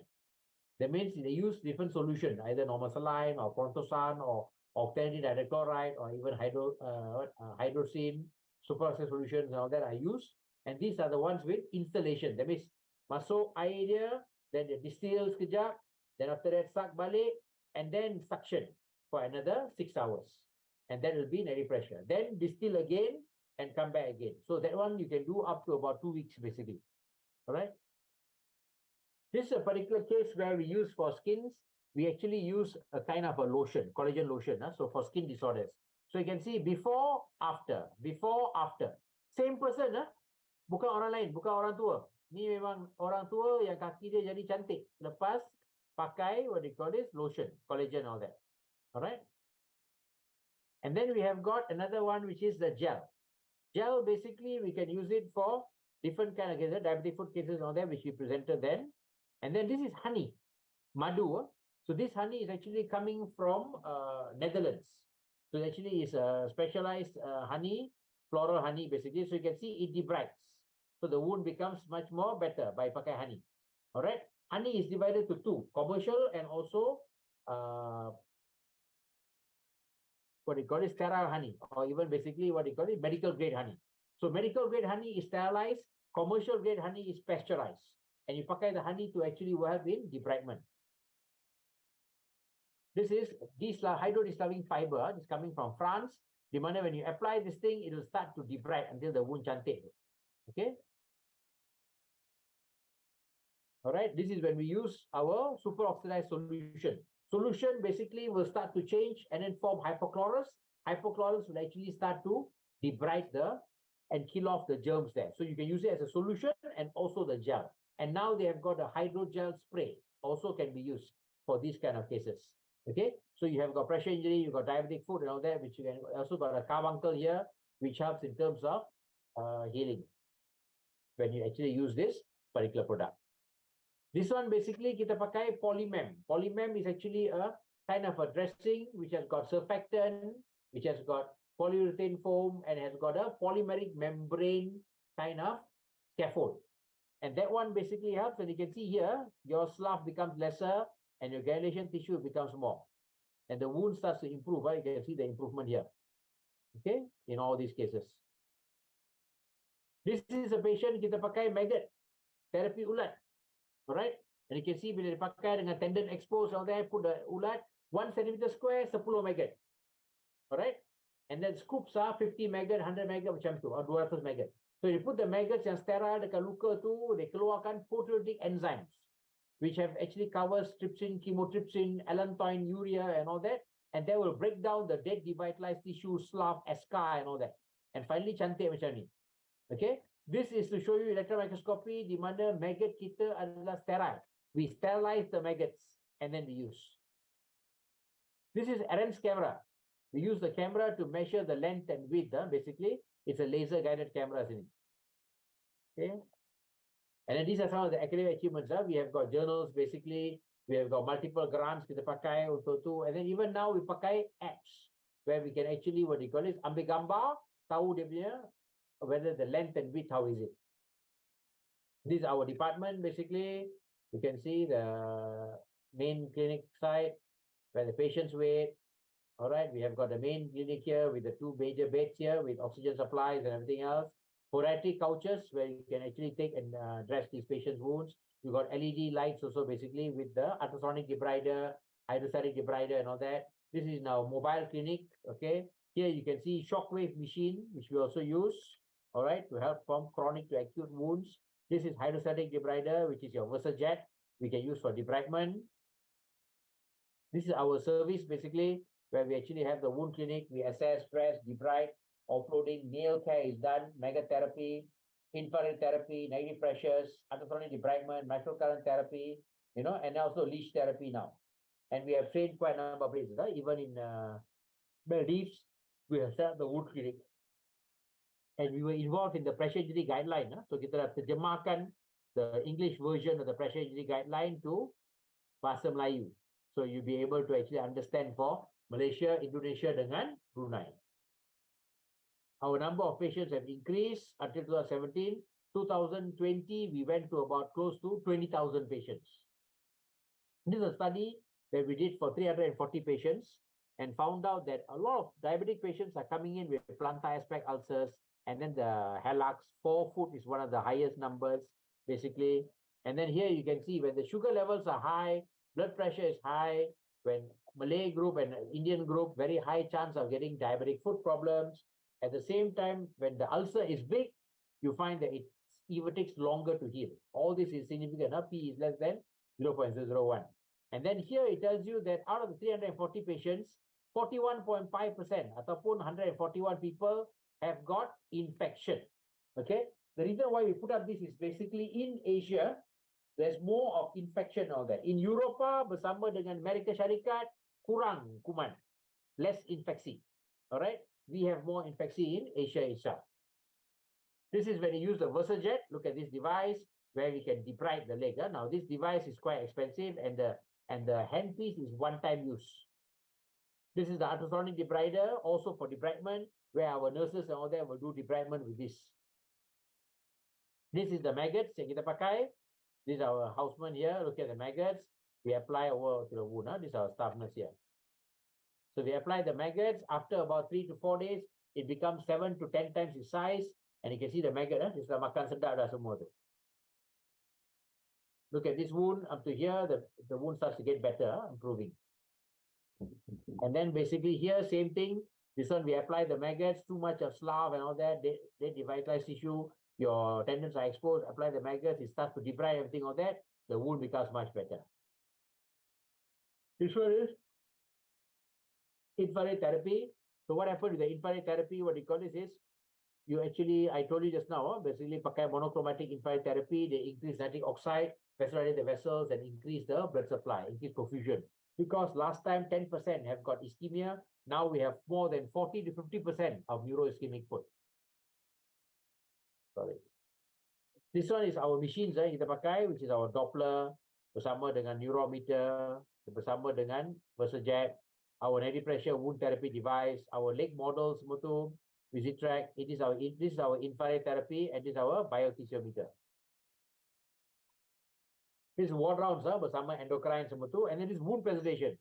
Nurses will present basically, and then we all will see how is the presentations and all that, and then siapa yang terbaik akan dapat hadiah. So wound care health education, same thing. You can see our nurses. Because it's Nurses Day, I thought it's important to show how important nurses are, and our nurses are the ones who will actually basically show them the file on amputation, on wounds and all that, how to look after the wounds. Don't dip your leg into air panas ke apa semua tu, and then examine your feet, examine below the foot and all these things. And then basically look for anhydrosis, dry areas, skin maceration, and then even onychocystic nails, onychomycosis, fungal infection. And then foot assessment. All right, here you can see our sister basically examining the feet in terms of looking at the nerves and all these things, seeing whether there's a loss of perceptive sensation. So we use our tuning fork 128 megahertz, monofilament 10G time specimen, and then we can have neurotape and also cottons. This is our nail cutting instruments. You look at the nails, really huge. Besar, panjang, tebal. All right. Then kita pakai our nail cutting instruments. We cut with this basically. We actually thin it with this. Kita file dengan what do you call it? Remove the thickened areas. This is our Doppler. Basically, what you call it is we use the Doppler to actually assess the ankle brachial systolic index. Nak tahu jika dia punya how is the phase of the blood supply. Katakan kita apply over on the wound. If there's monophasic, biphasic, triphasic, so triphasic. So you have got that you can know. Monophasic means ada arterial problem. And then you tengok ABSI. If ABSI below 0.8, ada ischemia. Below 0.5, critical limb ischemia. Refer kepada pakar bedah vascular. Alright. This is exercise untuk kaki. Alright. Siapa-siapa ada kaki yang cantik macam ni, boleh what they call this exercise. Bukan saja sekarang. Sekarang, the last 3 hari, you all are in front of the computer looking at this Zoom lecture. So you tak bergerak sangat, tak berjalan semua 10,000 steps tak ada. So tolong exercise, alright? That means basically what they call is plantar flexion, dorsiflexion, eversion, inversion semua. You have to do, alright? So all that is important, and then you also roll the leg at the ankle level. So all the exercise can be done while you're sitting down and listening to the lecture. And then we also have got publications, many books. We have more than 21 books. We have got 14 chapters in different books all over the world. So we also got gold medal untuk Expo untuk maggot, di mana we got the best biological product dengan WHO punya pingat daripada Dr. Lee John Walk Foundation, di mana the award basically ini buku dia, this is silver medal, alright. And then we have got this one where there is the buku here, and then here you can see which is basically the award daripada Dr. Lee John Walk. Okay. These are all the books, all right, on dressings, on pressure injury, okay, on diabetic foot, on manual, pencegahan pengurusan diabetic foot, manual bundle on pencerahan tekanan, the wound care manual, plus also on the diabetic foot, Asian perspective. Then we also have all the different guidelines yang ada, together with the magazines, pamphlets, brochures, all right, looking at diabetic foot. Okay. And then we have Polymer Made Easy. It's a kind of a Made Easy papers dekat international, dekat UK, di mana what we call this, there's different testing we use. Then we have this peri-wound skin classification. This classification shows you the classification is 0 is normal skin, 1 is at-risk skin, 2 extrinsic is desiccation, under maceration, allergy, So you can actually look at the peri-wound area and you can actually classify. 3, there's inflammation. 4, infection. 5, atypical. Atypical will be if you are the cancer, squamous cell carcinoma or basal cell carcinoma. You can have what they call that, senescent cells, all that. So this was published by me in 2015. So we have 4 papers showing the validation of this, basically this study. Innovations, the algorithm I showed you earlier, where you can actually look up and see what are the components of wound assessment. This is a spy perfusion device where we actually use to see the blood supply of the patients, like this particular wound. We can see a difference, how much was the percentage. Then we apply microcurrent therapy, and you can see it increases to 173%. Right? Another patient, same thing, post-in graph, not much of uptake. You can see very minimal blood supply over that area. And then we can see the blood supply coming in and going out. All right. And then we got different types of imagery, basically for wound management. Now, these kinds of imageries will be involving, like, let's say, the wound dog device, where you can take photographs, you can look at the length and the width. You see, this way, it tells you the longest length and the widest width and the deepest depth. And then here we have got what you call that, the size and also epithelial tissue, dilation tissue, slough, necrosis, all that will be basically what you call this inside. So we can see that is easily shown. So these kind of apps are actually used in these patients. And then you have got the ARENS camera, which is a laser guided camera. So what happens is this laser guided camera, what you call this, will be used also to assess the size of the patient's wound. So and then this is more expensive. So you actually dissect the area there, and then you can take the picture basically at this stage. Then we have got the InSight, which is also coming from Korea and also the US, where you can take photographs like this, basically looking at the patient's wound, like this pressure injury, basically at the sacral area. It tells you exactly where, how is the wound, look at the length and the width and all that. Okay. Now, in this particular case, we also have got venous ulcers. So you have got this green is actually a tracker. That means you take photography with a tracker, it gives you the measurements. All right. And you can see the difference in this case where we actually use oxygen, topical oxygen therapy. And you can see here, the machine or the handphone will show you the reduction in the wound size and also the healing rates. All this plus the measurements and all that from here are from the handphone app itself. Another patient, Indian patient with left diabetic foot ulcer, how big became smaller, all that. You can see it shows you the reduction of the wound size together with the healing rate. Here's another patient who's got primary immunodeficiency. Now, this case I put up because the same condition as those patients who's got HIV. Now, HIV, human immunodeficiency virus, basically tells you that the patient is immunocompromised. So they can get infection. So on top of that, like in this case, patient had a traumatic amputation because, it gets infected. He had trauma and then they had to chop it off.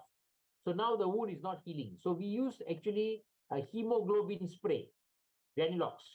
All right, hemoglobin spray, basically you spray on top, it will absorb the oxygen and bring it to the leg. So legs get extra hyperoxygenation and the wound starts to close well, basically. All right. So in cases of this where primary immunodeficiency, same thing. We have to give immunoglobulins every 3 weeks. Same thing happens basically in HIV cases. You have to give antivirals, and you might have to give immunoglobulin if they get if the CD4, CD8 count is very low. And this is a reduction of the wound size and also the healing rates, you can see the difference here. And these are the sizes, improvement of the size basically. Okay, this is the nightlife in Kuala Lumpur. Basically, you can see here very well like this.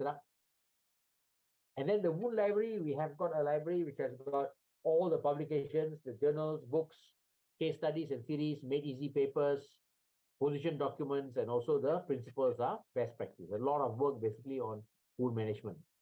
See, all these books and all that are basically inside here. In terms of research, we've got multi-center trials basically. We've got what we call this studies on collagen, gold dust, shockwave, on microcurrent therapy, on lasers, on biotherapy, on photobiomodulation, blue light as an adjunct therapy also is being what we call this done on that. So quite a number of things are basically conducted in these places. And these are some of the publications that we have looking at oxygen therapy and all these things. So many publications available on topical oxygen, on saving and treating diabetic foot ulcers, right?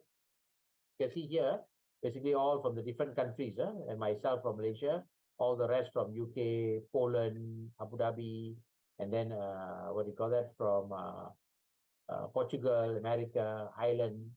Okay. So most important is, and don't think only the doctors must publish. Nurses must also publish also. So you can publish more cases basically. So please publish, because our journals, basically Journal of Wound Care Silver Supplement and the Wounds Asia Journal, is very important to publish as much as we can. All right. This is the Wounds Asia Journal, and this is the conference that we have every year. This is a Silk Road Supplement also. Basically, you can actually publish here. Now, some of the cases we use basically. Now, this case is something from 2003.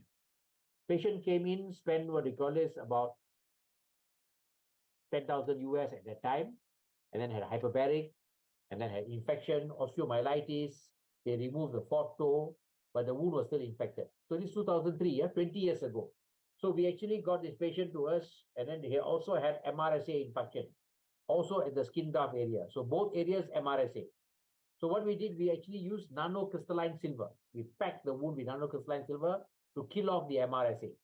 All right. And we were lucky, basically, the first nanocrystalline silver came to Malaysia, and we managed to close the wound. All right. This is your Etico silver. Then this one, we basically, patient came in with dead devitalized tissue, infection, all that, plus blackish area. It's a bit of what is a necrotic patch. We actually ended up using honey, madu. And you can see, nice and red. All right, so this is mesitran honey that we use, and was very effective. No need to use antibiotic also. This one is a patient who came in with a wound here on the leg and a hole about 4 cm inside. So we had to use the Pico 7, negative pressure wound therapy, single use, every week. All right. And every week, after 4 weeks, you can see a difference. The wound is much better. Closing very much better. All right. So there was a reduction of 1 cm every week in terms of the depth.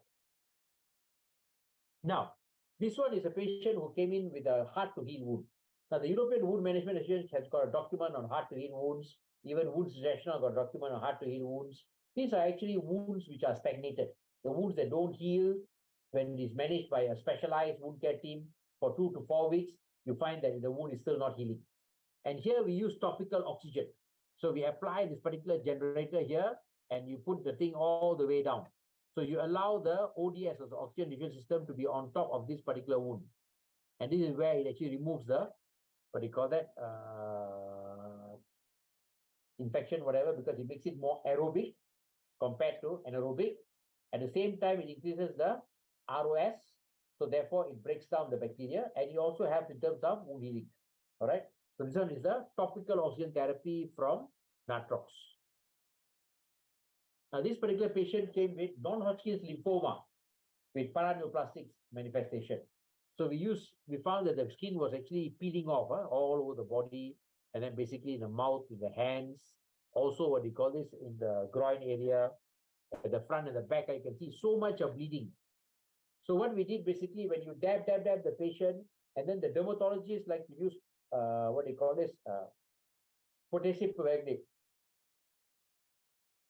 Now, potassium permanganate, what it does basically will be it dries up the area, but it also causes a lot of bleeding. You see, because you're dabbing and scrubbing, all that, it starts to bleed. So we put on the patient on the polymeric membrane dressing, and you can see after that basically the bleeding stopped. This is another patient with a cancer who has got dead devitalized tissue. So we need to debride. So what we did, we used floral honey, but in the form of a tool dressing. Okay, apply it over the face area. And you can see the difference. The wound looks much better. It starts to dilate very well. Okay, this is using floral honey in a term of tool dressing. This is another patient with necrotizing fasciitis. So they opened up, started cleaning, debriding the whole area, and then what they call it, they found that you need to, 2 ways of doing it. Either you use anti-pressure wound therapy, or you use sodium polyacrylate and modified collagen. The sodium polyacrylate will absorb the fluid, and the collagen will kickstart the healing itself. So you find after that, basically within less than 6 weeks, we closed up everything, we stitched back the whole thing. Okay, just graft the patient, done. Okay. Now, this is in terms of after finishing all that, one of the things that is important that you cover is in terms of health education.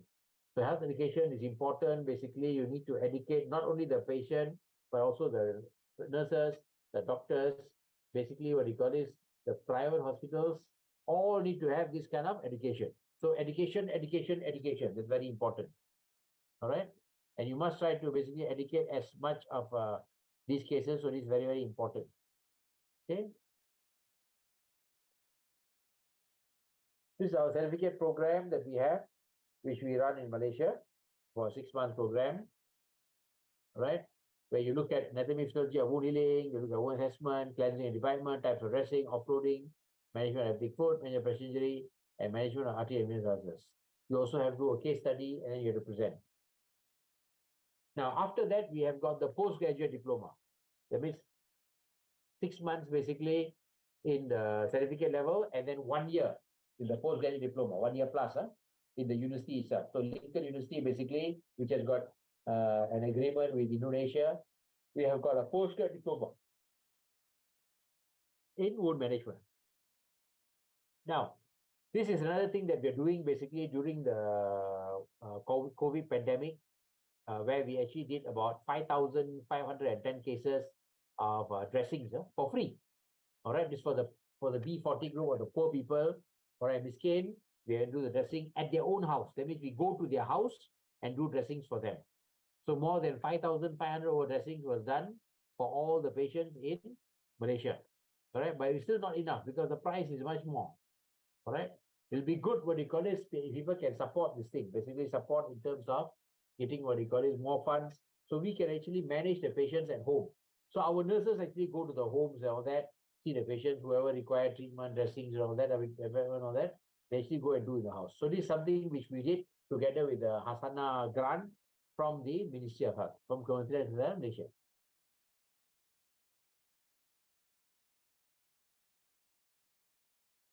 So with that, this is just to show you that how we got our penghargaan for best wound center in Malaysia and also in Hospital Kuala Lumpur, with lots of things from the for the patient, accolades for the patient.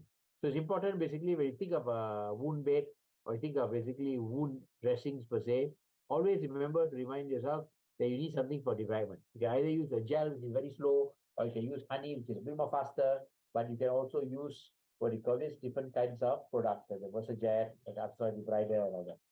All right. Okay, thank you very much. Any questions? Ada soalan apa-apa? Boleh bicara bahasa Indonesia atau bahasa Inggeris pun boleh.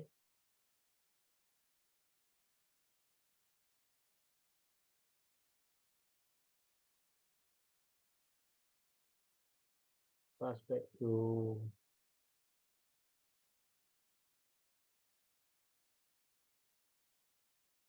let's see.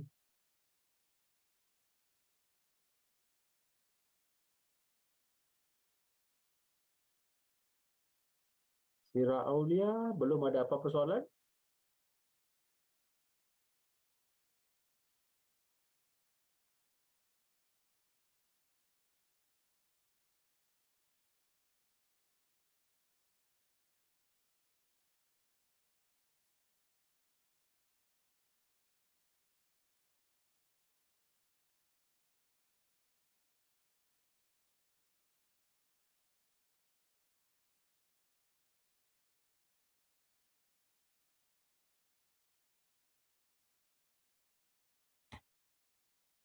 Any questions? Oke, I'm sorry tadi masih di mute. Baik, Prof.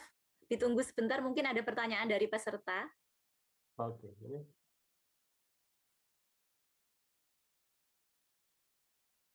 Baik, kepada peserta yang ingin bertanya, bisa langsung di meeting chat ya.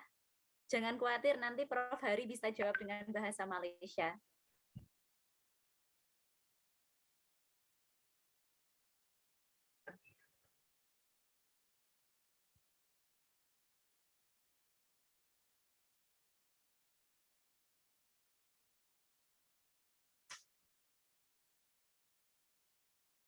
Okay, any questions?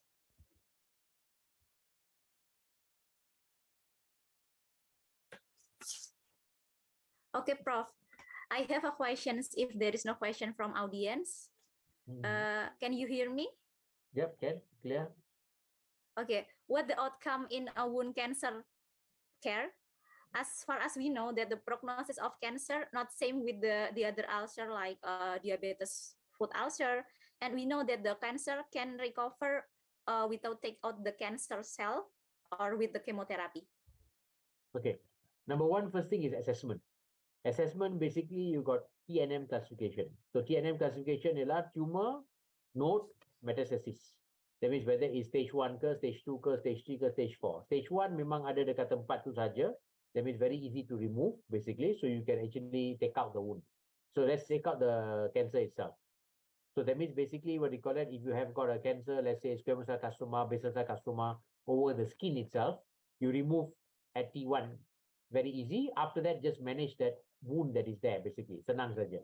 If it's T2 and all that, where it starts to have local spread, and then basically when it's what they call this, when it goes to stage 3, then it end up nodal spread ataupun kelenjar limfa, lymphatic spread. Then you have to basically think of whether number one, sensitive kepada chemo atau radio. If sensitive to chemo, then we start giving chemotherapy, but targeted chemotherapy with chemo pots and all that. And then if sensitive to radiotherapy, then you have radiotherapy, depending. Now, for the dressing for these cases on localized area, basically bergantung. If katakan kanker tu basically is what they call that very friable. Dia ada what they call is bleeding ke apa ke semua tu, tapi mungkin ada infection. Alright? So bila ada infection ke apa semua tu, then you might actually have to use something macam calcium alginate dengan AG. Calcium alginate will stop the bleeding. AG will basically kill the infection. Satu. Tapi jika katakan dia ada slough, alright? So you take out the slough ke apa semua tu, you boleh pakai honey ataupun hydrogel. Honey is quite good because why tak ada pedih apa semua tu. Compared to you ambil what they call this hydrogel debridement and start debriding ke apa semua tu, pedih, sakit. So you pakai what they call this honey atas tu, you pakai tool dressing. So tool tu ialah is a kind of a tool dressing which can macam netting di mana dia ada impregnated dengan honey dalam tu. So you pakai je. Sebab jika you letakkan honey dengan gel ke paste, takut dia keluar ke tepi and then dia jadi macam macerasi. So you apply what they call this the tool dressing on top. It will actually help in terms of desloughing and also debridement. Now these are cases where you're looking at cases where the patient can be also having stage 4. That means a fungating tumor with basically bone involvement or in the blood or in the lung or in the liver or any of these things. Tapi walaupun you're doing what they call this chemo or anything for this patient, you also must manage the wound. Because the wound management there basically will be, number one, exudate. So something to absorb.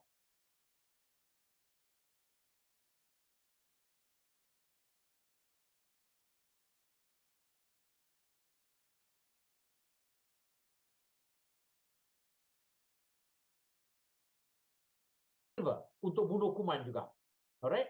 Because you can have infection on top there. So that kind of dressings boleh pakai. So before that, the first thing is cleansing. So bila cleansing, you pakai distilled water atau water for irrigation when the wound is clean. Tetapi if katakan dia kotor ke apa semua tu, you boleh pakai either superoxide solution or you can pakai what you call octane hydrochloride or even PHMB with betadine.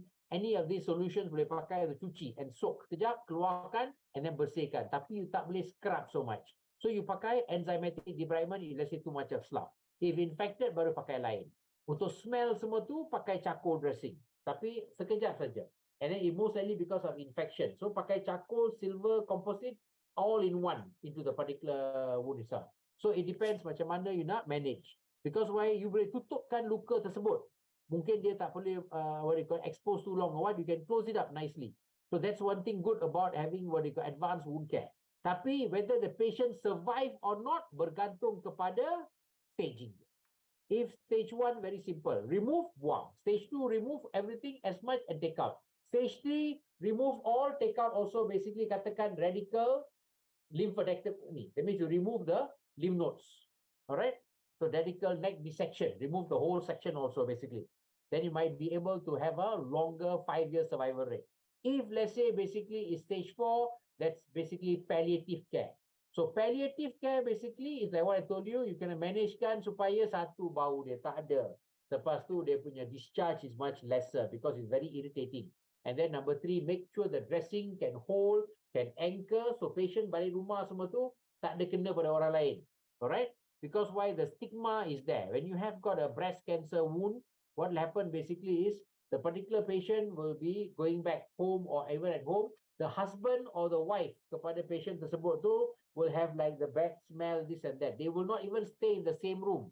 Cucu akan datang kepada nenek dia tu tidak akan datang dekat sebab dia kata bau sangat. Berbau sangat ke apa semua tu. So because of that, you have to manage all this. So it's actually more into palliative care. Manage the pain also. Pain is the 5th vital sign. You talk about pain-free hospital, pain-free health center, semua tu. You also have to manage the pain. Whether you want to give them morphine ke or any other painkiller, semua tu. Kena bagi juga. Alright? So you must manage that also. That's very important. Okay? Alright, Aulia? Okay, Prof. Hari. Okay, for the next questions from Miss Nurjana. Okay, the question is how to handle a diabetic patient with a sugar level of 300, but the patient does not want to go to hospital. Okay. Okay, you get the point. Yep. Now, 300 per day or for the whole week? Also depends. Huh? If let's say it's 300 per day, then basically, number 1, you have to find out why is the exudate so much. Whether infection ke tak, satu. Number 2, whether there is a cavity, whether there's a sinus, whether there's a fistula, whether fluid coming out from there, you must check. Because why ada fistula ke apa semua tu, no use doing just the simple dressing saja. Dia kena pergi hospital juga. Tetapi if katakan, if no fistula, no sinuses ke apa, just a cavity ke apa semua tu, clear the cavity. Debride. Take out the fluid semua tu. Alright? Once you have semua tu, you kena pack. So you kena ada cavity filler ataupun foam ke apa semua which you can pack into the wound itself. Alright? Even into the sinus juga. So that will absorb the fluid. Okay? And then you have to have a secondary dressing di luar to actually cover over that area so that it doesn't macerate. Pakai barrier cream dekat tepi juga supaya tak ada macerasi. And then on top of that, katakan your clinic is specialized clinic ke apa semua tu, you also can use negative pressure wound therapy. Tak payah pakai negative pressure yang besar ke apa semua tu, you can use the single use negative pressure. That means you apply it, dia akan absorb dalam. Macam Pico, dia akan absorb dalam dia punya, what do you call that, gauze dia. Or into the foam saja dia akan absorb. And it can go up to 300 ml. Lebih 300 ml tak boleh. You have to use something with a 500 ml canister. Alright? So you kena pakai negative pressure je, katakan exudate dia banyak. Tetapi you kena pastikan mengapa exudate banyak. Jangan sedut aja berterusan, tak tahu apa sebab dia keluar air banyak sangat. Whether air dia memang apa tu hemoserous or serous, serosanguinous, ataupun hemopurulent ke, ataupun ada pus ke apa. So these are the ones you must check. And then basically when you have this kind of exudates, it could be infection. Mungkin patient perlukan antibiotik, whether IV antibiotik ke, oral antibiotik ke, apa semua tu. Mungkin outpatient antibiotic therapy. So all this is important bila you manage these cases. Okay? So dia bukan just tengok berapa banyak exudate dan apa you pakai. Di samping itu carilah sebab dia berapa banyak sangat exudate tu. And then baru bagi ubat. Okay? Alright, Aulia? Okay, thank you, Prof. Okay, for the next, there is a questions from Miss Wiwin Riana. Okay, the questions is how to treat the diabetic wound was reach the bone. So does the action have to be amputated or can be maintained? Okay, that means basically you're talking about osteomyelitis. That means the infection of the bone. All right. So now, basically two schools are taught. Okay, dua kumpulan perancangan dia. Satu ialah basically what they call this, when you have this kind of cases, you amputate, remove the dead devitalized bone. That means dia punya sequestrum, involucrum, cloaca, remove the whole thing out. And then you put in basically bone graft. Okay, pakai bone graft dengan vancomycin ke apa, packkan dalam, ataupun pakai beads. Okay, so two prong basically, you debride, keluarkan tisu mati, and necrotic bersama dengan kuman dia, and then masukkan antibiotic laden beads ataupun graft. And then you kill off, leave it there, treat. Okay? The other school of thought basically is conservative management. Patient kata tak nak pergi hospital. Dia nak pergi jumpa aulia saja. So hanya aulia kena jaga dia. So apa yang kena buat? Basically you bagi antibiotik selama 6 minggu. So you must do MBC, ESR, C-reactive protein, tengok what is the level, bagi antibiotik. After 6 weeks, repeat again, tengok dah turun ke tak. Tak turun, bagi lagi 6 minggu. So it can be 6 weeks or can be 12 minggu for antibiotics. Now this will control the infection. Tetapi dia boleh jadi osteomyelitis yang kronik, which means after 6 bulan, setahun ke apa, can come back again. So then you have to start back antibiotic juga. Okay? If you jumpa dengan pakar tulang atau pakar ortopedik, dia memang akan debride atau amputate. If dia dekat digit, dia akan potong. Tetapi kita pernah selamatkan tulang juga because you cover dengan proper antibiotic, targeted antibiotic semua tu, together with silver, you pack it inside ke apa semua tu properly, you might be able to save the leg at an early stage. If too late, di mana the whole leg is full of an abscess, let's say plantar space abscess ke apa, the whole thing infected, the bone infection is there going up to the ankle ke apa semua tu, then you might have to remove. Because why? Too extensive. Sebab itu, you kena suruh all the patient, if boleh, datang awal. Alright? Okay, Aulia. Okay, thank you so much, Prof, from your answer. Okay, for the last, there is questions from Novalina regarding maggot debridement therapy. Is doing this therapy only for patients with more severe grades of injury? And is that the therapy really sterile and does not cause any side effects? Thank you. Okay. Maggot debridement therapy, basically in Malaysia, we use Lucilia cuprina. Lucilia cuprina, basically, we actually harvest the eggs and then we sterilize it. Sterilization, we have already done, basically, so there are sterile maggots, no infection, no bacteria, nothing at all. So when you actually put this, things inside, it doesn't cause any infection, number one. Number two, the maggots don't cause meiosis, no flesh-eating ke apa, all right? And doesn't burrow inside of that. This is not the maggot yang dapat dari luar, di mana dia dapat dekat mayat ke apa ke semua tu. Bukan maggot itu. These maggots are actually harvested and you kena beli maggot tu and then you baru apply the maggot. So they are sterile maggots. Okay? So these sterile maggots basically memang tak menyebabkan apa-apa jangkitan, tak menyebabkan apa-apa kesan samping semua tu, and they come out with enzyme. Dia tak gigit. They attach saja, after that they come out with the enzyme which breaks up all the tissue, everything of that, and then dia sedutkan dia punya all the tissue in a liquefied manner. Removes all of it.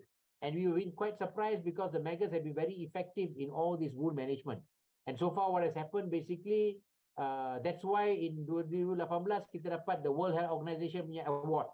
Because these maggots have been very, very useful. And our Institute Penyelidikan Perubatan is next door to Kuala Lumpur Hospital and they supply the maggots to us. And these maggots have been very, very effective in terms of debridement sahaja.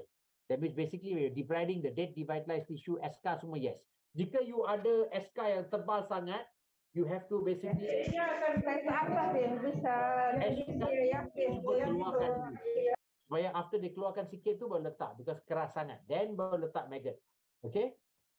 And maggots, if boleh, what they call it, even if exposed bone, tendon semua tu boleh pakai juga. Sebab dia akan debride all the dead devitalized tissue. Dia akan keluarkan slough semua sekali. So very good biological debridement. Right? Okay. Okay, thank you for from Harikrisna. Okay, so the maggot is so sterile, yeah? Yes. Prof, for debridement. Yep. Very clean coming from the lab. Tak ada jangkitan. Tapi every time you pakai the maggot, throw away the maggot. Jangan pakai maggot pada, katakan pakai pada Aulia, tukar kepada Vivin ke apa ke, tak boleh. Okay, so maggot is from just one for patient. Yes. Okay, well, Prof, I think there is no questions more. So that's all about Prof. Harikrisna. And representing from Komite, thank you so much, Prof. Hari. No problem. Thank you. Take care. Selamat Okay, hari. before close the sessions, the Komite have a virtual certificate to Prof. Harikrisna as a speaker today. Okay, please, Panitia. Oh, okay. Okay, thank you so much, Prof, Thank you. to be a speaker today. No problem. Okay, nice to see you for the next event, Prof. All right. Thank you. Take care. Selamat Hari Jurawat also.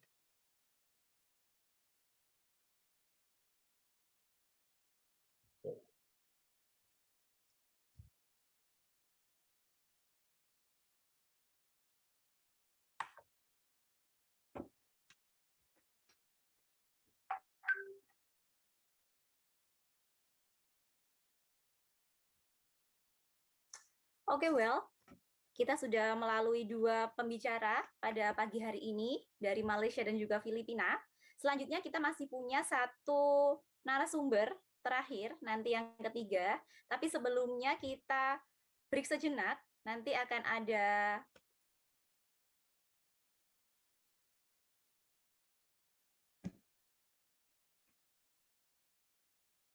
beberapa informasi dari panitia.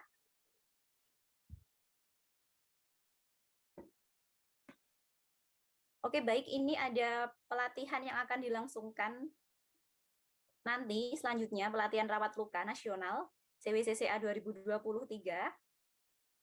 Jadi ini ada 3 tempat. Yang pertama lokasinya nanti di Tulungagung pada 15 sampai dengan 18 Juni. Kemudian di Ponorogo 7 sampai 10 September 2023. Kemudian juga akan diselenggarakan di Kediri, Jawa Timur pada tanggal 23 sampai dengan 26 November 2023. Jadi kepada teman-teman nakes yang mau, khususnya perawat yang mau mengikuti pelatihan rawat luka CWCCA 2023, bisa langsung bergabung ke panitia. Selanjutnya ini untuk CWCCA Kediri pada tanggal 23 sampai 26 November. Jadi nanti untuk yang memiliki pertanyaan terkait perawatan luka ini atau CWCCA Kediri, bisa langsung kontak di kontak personnya.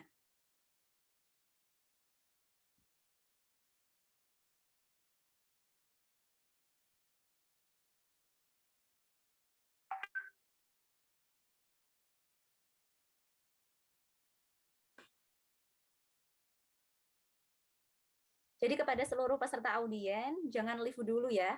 Masih ada 1 pembicara kita dari Indonesia, yaitu Ibu Bernadetta, nanti setelah break beberapa saat.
Been especially hard hit by the virus, citizens have been urged to remain at home. They risk their lives for mine and yours, and are burdened with the worry of their own family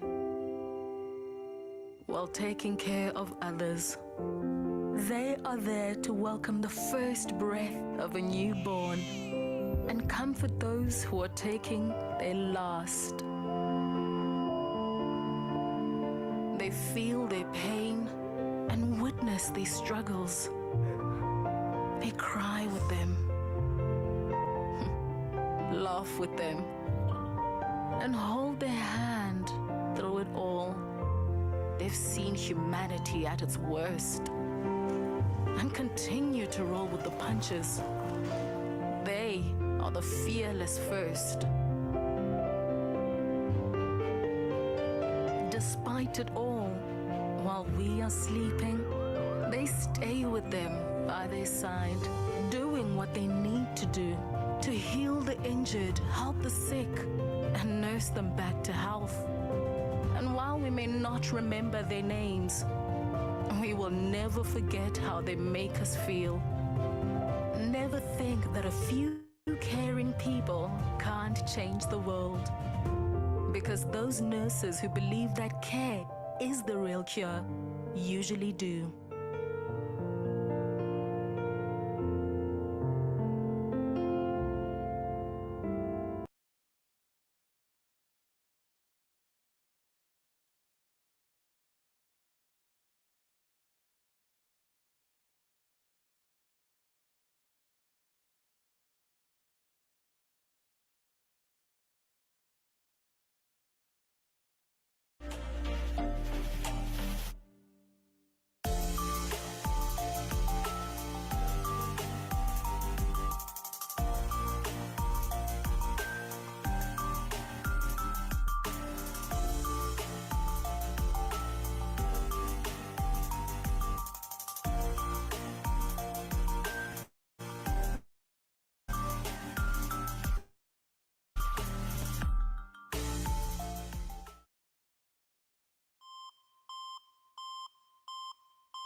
I have washed his naked body.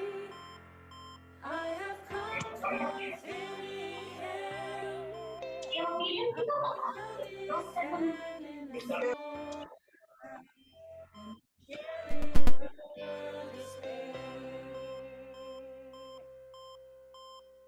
I have watched you getting better.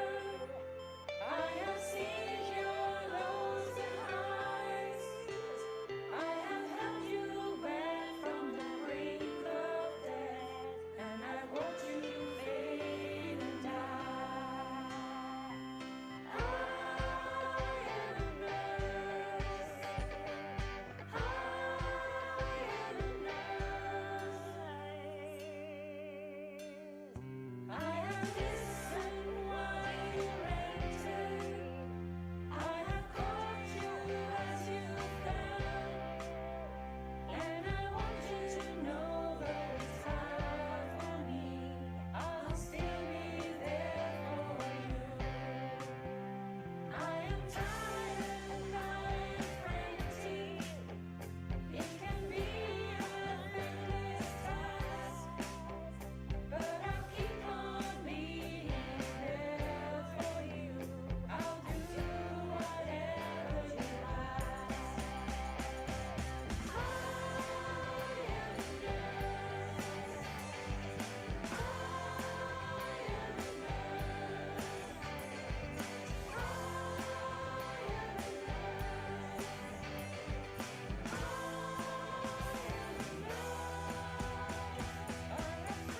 To carry on, because I know you are aware. Though we are no needs, we're still here to please the most rewarding job on earth. I am a nurse.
never believe that a few caring people can't change the world. They brave the dark and hold the courage to face the unknown. The city has been especially hard hit by the virus. Citizens have been urged to remain at home. They risk their lives for mine and yours, and are burdened with the worry of their own family while taking care of others. They are there to welcome the first breath of a newborn and comfort those who are taking their last. They feel their pain and witness their struggles. They cry with them, laugh with them, and hold their hand through it all. They've seen humanity at its worst and continue to roll with the punches. They are the fearless first. Despite it all, while we are sleeping, they stay with them by their side, doing what they need to do to heal the injured, help the sick, and nurse them back to health. And while we may not remember their names, we will never forget how they make us feel. Never think that a few caring people can't change the world. Because those nurses who believe that care is the real cure usually do.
the most rewarding job on earth.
rewarding job on earth.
the most rewarding job on earth.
Never believe that a few caring people can't change the world.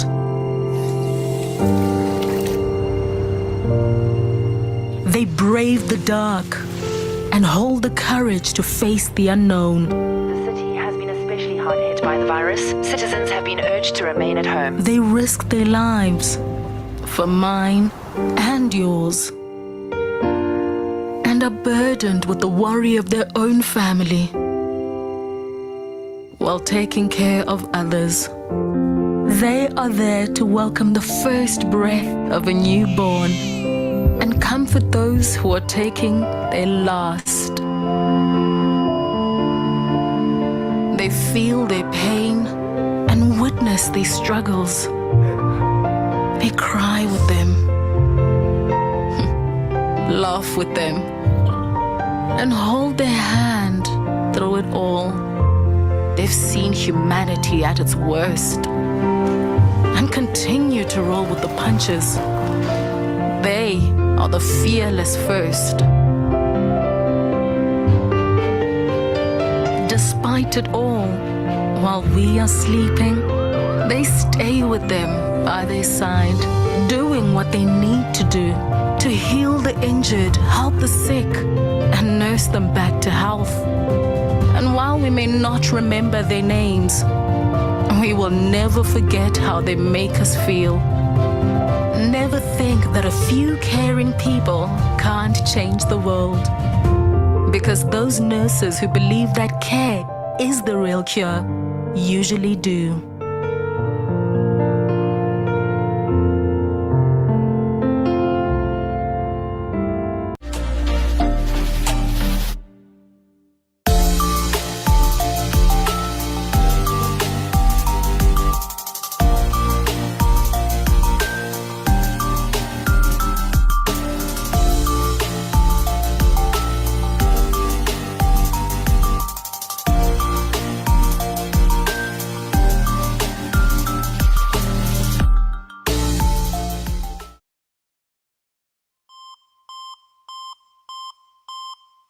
I have washed his naked body. I have combed her thinning hair. I have held his hand in the smallest stars and sharing her despair. I have watched you getting better. I have seen your lows and highs. I have held you back from the brink of death, and I watched you fade and die. I am a nurse. I am a nurse. I have listened while you entered. I have caught you as you fell, and I want you to know that it's hard for me. I'll still be there for you. I am tired and I am frantic. It can be a thankless task, but I'll keep on being there for you. I'll do whatever you ask. I am a nurse.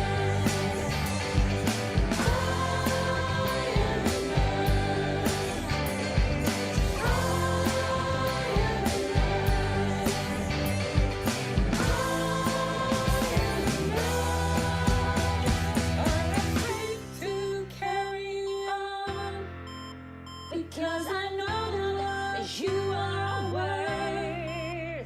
Though we are no needs, we're still here to please the most rewarding job on earth. I am a nurse. I am a nurse.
never believe that a few caring people can't change the world.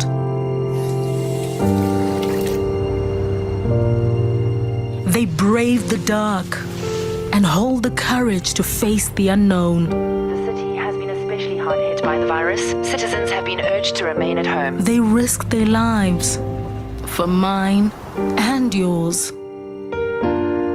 and are burdened with the worry of their own family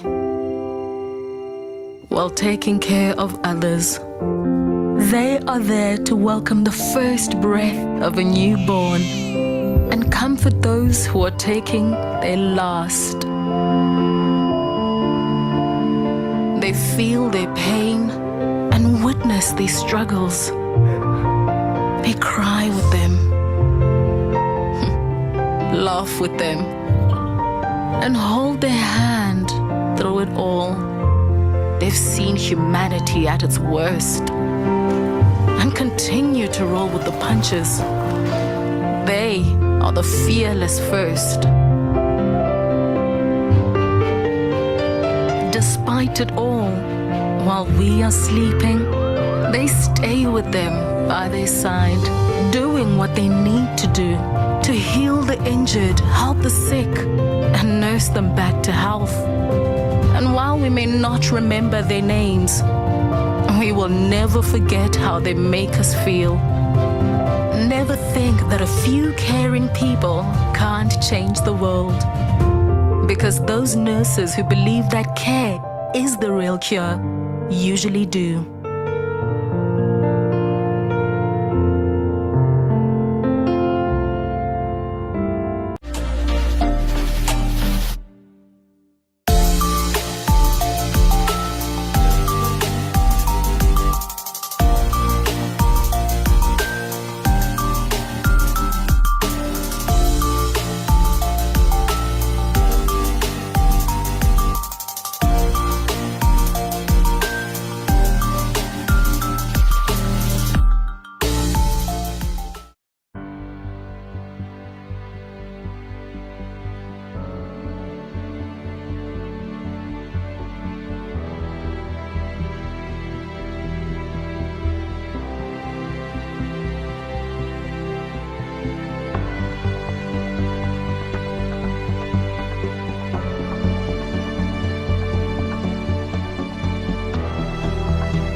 the most rewarding job on earth.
the most rewarding job on earth.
the most rewarding job on earth.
you are aware.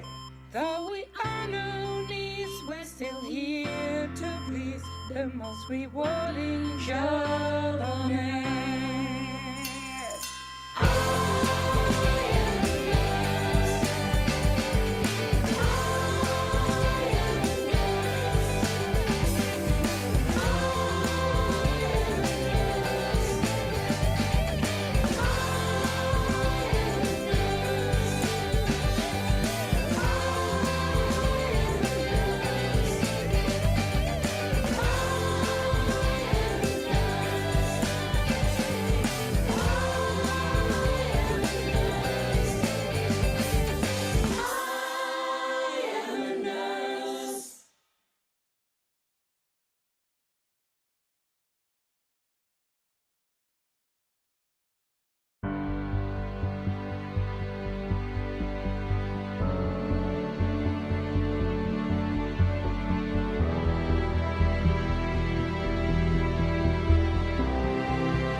the most rewarding job on earth.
Never believe that a few caring people can't change the world. They brave the dark and hold the courage to face the unknown. The city has been especially hard hit by the virus. Citizens have been urged to remain at home. They risk their lives for mine and yours, and are burdened with the worry of their own family while taking care of others. They are there to welcome the first breath of a newborn and comfort those who are taking their last. They feel their pain and witness their struggles. They cry with them, laugh with them, and hold their hand through it all. They've seen humanity at its worst and continue to roll with the punches. They are the fearless first. Despite it all, while we are sleeping, they stay with them by their side, doing what they need to do to heal the injured, help the sick, and nurse them back to health. And while we may not remember their names, we will never forget how they make us feel. Never think that a few caring people can't change the world. Because those nurses who believe that care is the real cure usually do.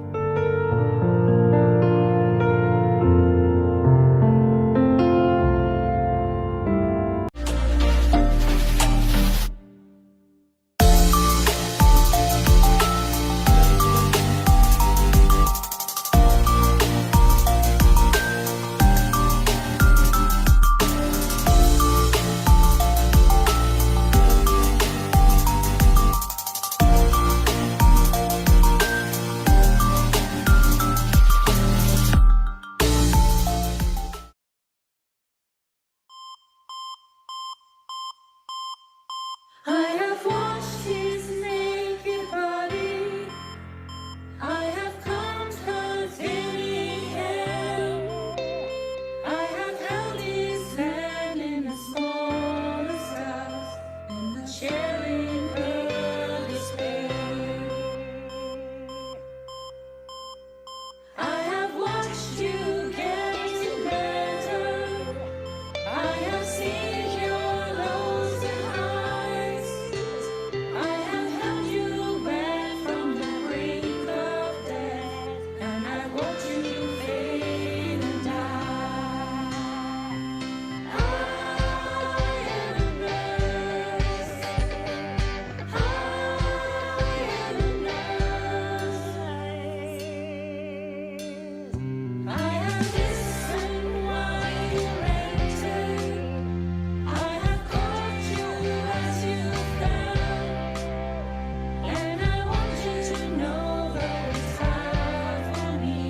I'll still be there for you. I am tired and I am frantic. It can be a thankless task, but I'll keep on being there for you. I'll do whatever you ask. I am a nurse.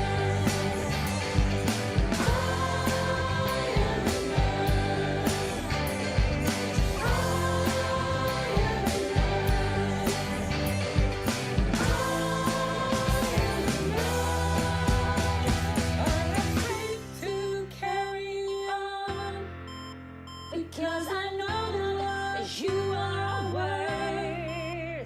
Though we are no needs, we're still here to please the most rewarding job on earth.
Baik, selamat siang. Diberitahukan kepada seluruh audiens bahwa acara sesi yang terakhir, yang ketiga, akan segera dimulai.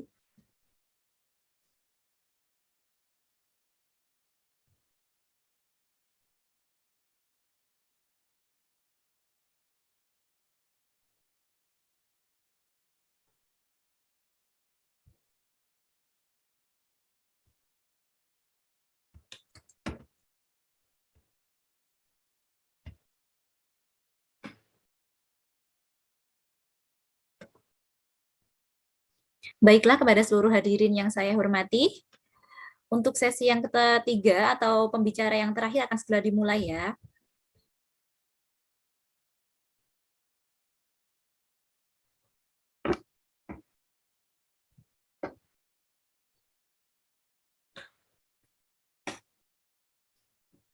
Baik, terima kasih. Untuk yang terakhir, kita masih punya satu narasumber dari Indonesia. Sebelum saya undang untuk bergabung dengan kita, sebelumnya akan saya bacakan dulu untuk kurikulum vitae dari beliau, yaitu Ibu Bernadetta Indah Mustikawati, ahli media keperawatan, sarjana kesehatan masyarakat, magister kesehatan, yang mana saat ini beliau tergabung dalam himpunan perawat pencegah pengendali infeksi Indonesia. Kemudian untuk riwayat pendidikan beliau, yang pertama dari D3 Keperawatan Santo Karolus Jakarta, yang kedua S1 Ilmu Epidemiologi Universitas Airlangga Surabaya, kemudian Magister Kebijakan Administrasi Kesehatan Universitas Airlangga Surabaya Jawa Timur. Kemudian saat ini beliau bekerja sebagai IPCN Manager tahun 2004 sampai dengan 2013 di Rumah Sakit Siloam Surabaya, Quality and Risk Manager tahun 2013 sampai dengan 2021 di Rumah Sakit Siloam Surabaya juga, dan juga selaku Head of Operational dan Service tahun 2021 sampai dengan sekarang. Beliau juga memiliki sertifikat pelatihan berupa Infection Control Course at Fremantle Hospital and Health Service, Western Australia, A.Md.Kep International Infection Control Conference di Hong Kong, China 2011, kemudian juga A.Md.Kep Second International Conference of Infection Control Association Singapura 2011, dan juga A.Md.Kep Congress di Melbourne, Australia tahun 2013. Baik, berikut adalah kurikulum vitae dari beliau. Langsung saja. Selamat siang Ibu Bernadetta.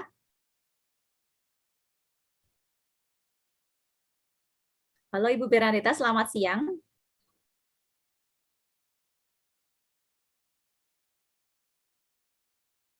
Baik, Ibu bisa di-unmute dulu untuk Zoom-nya.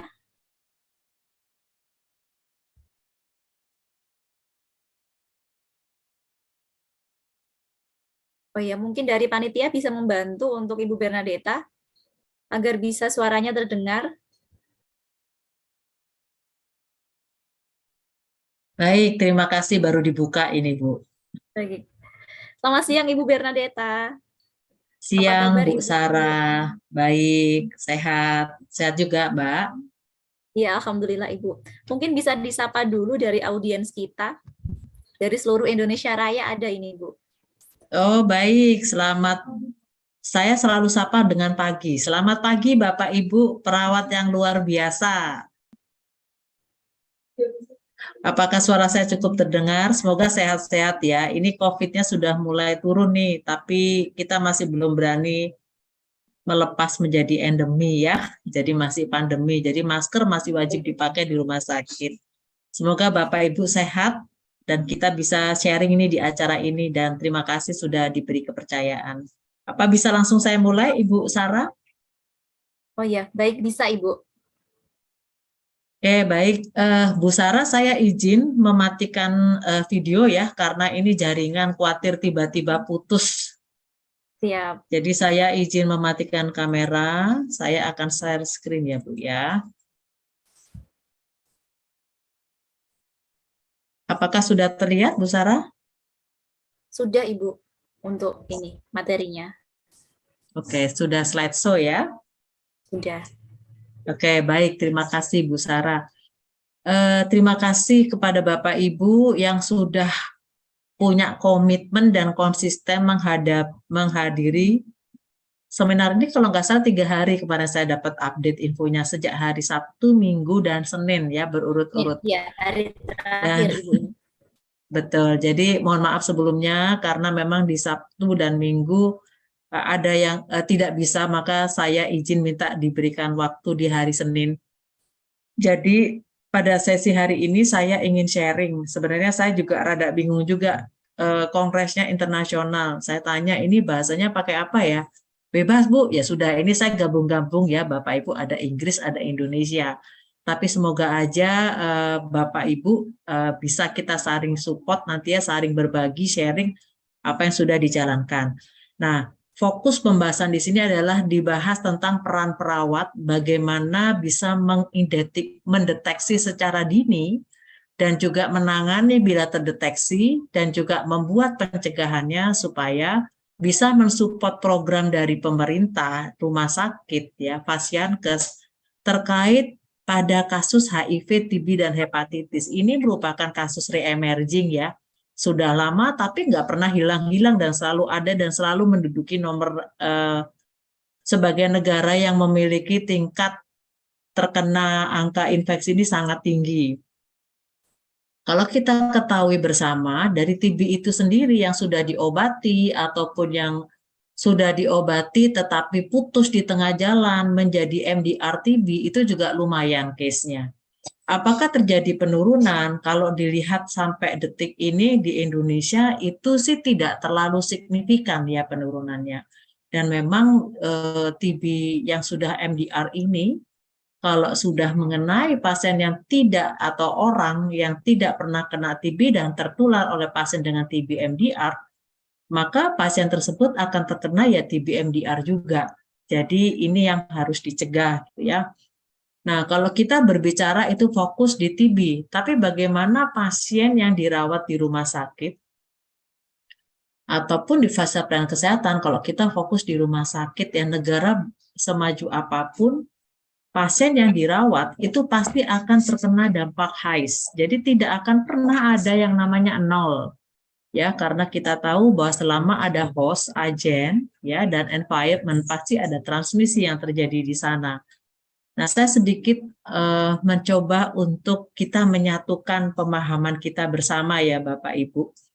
Kalau kita berbicara infeksi yang didapat di fasilitas pelayanan kesehatan atau healthcare associated infection, ini itu sebenarnya punya siapa sih? Siapa saja yang kena? Seluruh fasilitas pelayanan kesehatan pasti akan ada yang namanya pasien atau petugas terkena HAIS ya. Kalau dulu Bapak Ibu dengarnya adalah infeksi nosokomial jika fokusnya memang di rumah sakit. Yang di mana memang dikenal nosokomial atau hospital acquired infection. Tapi karena sekarang berkembangnya tidak hanya di rumah sakit, tapi bisa di puskesmas, di klinik gitu ya, di praktek dokter, maka ini namanya menjadi healthcare associated infection. Nah, apa sih yang kita pahami dengan definisi tersebut gitu ya? Karena kalau kita paham dari definisinya, konsep dari HAIS itu sendiri, maka Bapak Ibu secara otomatis segala perilaku yang terkait untuk mencegah terkenanya infeksi itu bisa dijalankan ya karena sudah paham. Jadi HAIS itu sendiri adalah infeksi yang terjadi di mana pada saat pasien itu masuk ke rumah sakit, mendapatkan proses pelayanan keperawatan atau masuk ke puskesmas, mendapatkan proses keperawatan, medis dan keperawatan gitu ya, di mana saat dia masuk itu tidak ada infeksi dan tidak ada masa inkubasinya. Artinya masuk itu dia tidak ada infeksi dan tidak ada masa inkubasinya. Tapi muncul saat dia sudah mendapatkan pelayanan di tempat kita setelah beberapa hari setelahnya ya. Nah, kalau dulu Bapak Ibu mengenal infeksi nosokomial terjadi setelah 48 jam. Nah, ini tuh berlaku bila menggunakan alat kesehatan. Jadi infeksi itu kan muncul dalam waktu 48 jam pada yang terpasang kateter urin, IV kateter perifer, pemasangan ventilator mekanik gitu ya, maka itu akan muncul. Tetapi untuk hal yang lainnya, pada saat pasien itu masuk tidak ada infeksi dan tidak dalam masa inkubasi, setelah mendapat pelayanan di tempat fasilitas pelayanan kesehatan muncul infeksi, maka itulah dinamakan HAIS. HAIS ini juga muncul saat pulang pasiennya. Kalau di rumah sakit itu yang lebih dikenal seperti pasien dilakukan tindakan pembedahan. Makanya di PPI ada namanya post discharge surveillance. Jadi surveillance-nya dilakukan setelah pasien pulang. Karena dari pasien operasi itu, kalau terkena infeksi namanya infeksi daerah operasi. Pemantauannya sampai 30 hari, ya, hitungan hari pertamanya saat insisi dan mundur ke belakang 30 hari ya. Dan ada juga jenis tindakan yang 90 hari, tergantung prosedur tindakannya. Dan juga HAIS ini juga muncul kepada Bapak Ibu sebagai petugas kesehatan yang melakukan aktivitas pelayanan ya, ataupun pengunjung. Nah, artinya apa? Jadi kalau Bapak Ibu tertusuk jarum, tidak lapor ya, diam gitu ya, tahu-taunya beberapa tahun atau beberapa bulan muncullah bloodborne pathogen viruses di diri Bapak Ibu. Wah, tahu-taunya positif gitu ya. Nah, itu maka dinamakan HAIS. Atau penempatan pasien dan juga penggunaan APD yang tidak sesuai, maka bisa berkontribusi menyebabkan Bapak Ibu yang melayani pasien bisa terpapar ya. Kalau kita bicara TB resikonya akan tinggi. Kalau kita bicara hepatitis atau HIV, Bapak Ibu juga resiko tinggi bisa terkena HAIS. Oleh karena itu WHO membuat pendekatan berbasis bukti yang dimana ada pedoman guideline-nya dan mereka mengeluarkan core kompetensi terkait program WHO ada 8 komponen ya, di mana di situ dibuat sistem apa saja bisa membackup fasilitas pelayanan kesehatan, termasuk supaya tidak terjadi penyebaran infeksi karena antibiotik resisten. Kita sama-sama tahu tidak hanya di rumah sakit, tapi juga di puskesmas, di klinik, semua perawat harus melakukan tindakan pencegahan pengendalian infeksi. Karena kita tahu tujuan utama dari program PP di seluruh Fasyankes adalah mengurangi penyebaran penyakit menular atau infeksi terkait layanan kesehatan di seluruh fasilitas pelayanan kesehatan. WHO juga menggarisbawahi. Jadi Bapak Ibu sebagai IP perawat gitu ya, perawat yang ada di fasilitas pelayanan kesehatan tidak hanya mencegah, tapi juga harus membuat suatu perubahan yang berkelanjutan ya. Di mana penting kalau Bapak Ibu melihat bahwa ada kekurangan pada saat saya melakukan asesmen kelengkapan PPI di fasilitas pelayanan kesehatan saya terhadap program penyakit menular lainnya, apa yang bisa saya penuhi untuk diperbaiki. Ini penting sekali. Jadi pentingnya mengidentifikasi, mencari gap gitu ya, yang memang bisa kita gunakan untuk membuat sebuah perubahan yang menjadi lebih baik. Jadi kalau di rumah sakit diketemukan ada pasien terkena HAIS, maka harus dibuat laporan insidennya, diinvestigasi, dan harus dilakukan mencari akar masalahnya, dilakukan perbaikannya, dan menggunakan yang dipakai di sini adalah menggunakan metode PDSA untuk menguji solusi yang terbaik untuk mengurangi terjadinya resiko infeksi itu muncul kembali. Nah, ini wajib harus dijalankan ya. Nah, kalau kita berbicara dengan penularan infeksi ya, communicable disease, tidak jauh dari rantai infeksi. Rantai infeksi ini adalah konsep untuk menginvestigasi bila ada terjadinya infeksi. Jadi kalau Bapak Ibu ingin tahu, kenapa ya TB di fasilitas saya kok semakin banyak? Kenapa ya pasien kok yang datang ini banyak terkena hepatitis C? Ya, atau terkena hepatitis A. Nah, dari rantai infeksi inilah Bapak Ibu bisa telusur ya. Karena rantai infeksi ini adalah pemahaman kita jenis agen infeksi itu apa yang ada. Nah, agen infeksi itu sendiri tinggalnya di mana? Ya, dia suka tinggal di mana? Apakah di diri manusia ataukah di fasilitas sarana prasarana yang ada di area kita ya? Atau dari makanan atau peralatan yang kita punya. Jadi bisa diidentifikasi jenis agen infeksinya. Setelah itu, Bapak Ibu juga tahu nih, cara keluarnya seperti apa, melalui di mana, dan cara penularannya bagaimana, secara langsung, kontak, ya tidak langsung, atau airborne, atau droplet. Kemudian bagaimana cara bisa masuk ke dalam dan siapa susceptible host yang akan beresiko terpapar. Nah, Rantai infeksi inilah yang selalu dipakai pada saat Bapak Ibu menemukan kasus dugaan adanya penularan infeksi, maka gunakanlah rantai infeksi ini. Nah, sekarang pertanyaannya, terus peran perawat itu bagaimana? Apa yang harus dilakukan? Peran perawat di seluruh fasilitas pelayanan kesehatan adalah bertugas harus melakukan aktivitas pencegahan pengendalian infeksi dengan memutus mata rantai infeksi. Jadi, apa yang harus dilakukan? Pertama, perawat harus bisa mengidentifikasi jenis agen infeksinya itu apa. Kalau dia agen infeksinya adalah Mycobacterium tuberculosis, maka kita harus tahu di mana dia tinggalnya. Kalau kita sudah bisa mengidentifikasi dan tahu tempat tinggalnya di mana, lokasi sumbernya dari mana, maka itu bisa kita kurangi supaya tidak keluar, ya. Termasuk kita tahu nih caranya penularannya kalau TB itu adalah melalui airborne dan juga droplet, contoh ya.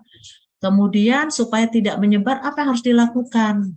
Kemudian baru kita menjaga supaya tidak tertular kepada pasien lain. Nah, kalau kita berbicara di sini peran perawatnya bagaimana? Begitu pasien itu datang diidentifikasi, oh dari screening yang ada, dari assessment yang muncul pasien ini TB, gitu ya. Dan ternyata TB-nya adalah TB yang aktif dan tahu ada di diri pasien itu tinggi, yaitu di dalam saluran pernafasan.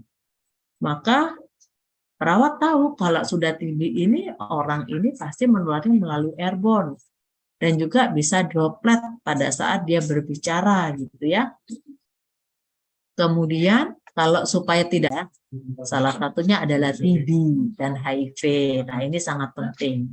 Nah, di sini siapa sih yang bertanggung jawab? Yang pasti untuk melakukan program TB, maka Bapak Ibu harus memastikan bahwa manajemen fasilitas kesehatan di tingkat fasilitas, jadi manajemen fasilitas harus terlibat di dalamnya karena kaitannya dengan lingkungan ya, lingkungan, ventilasi, penempatan pasien dan juga ibu-ibu yang ada atau orang keluarga ya, keluarga-keluarga yang ada di area lingkup kerjanya. Kemudian kalau pasien itu di tingkat fasilitas komunitas ya, pasien yang sering masuk, sering berkunjung berobat, mendapatkan obat dari puskesmas. Nah, ini juga menjadi hal yang penting. Termasuk juga di sini pengunjung yang ada di tingkat fasilitas atau komunitas. Jadi pengunjung pun juga akan menjadi target sasaran. Kalau pengunjungnya tidak dilindungi, maka dia bisa terpapar kepada pasien yang sedang berobat di puskesmas ataupun di rumah sakit Bapak Ibu.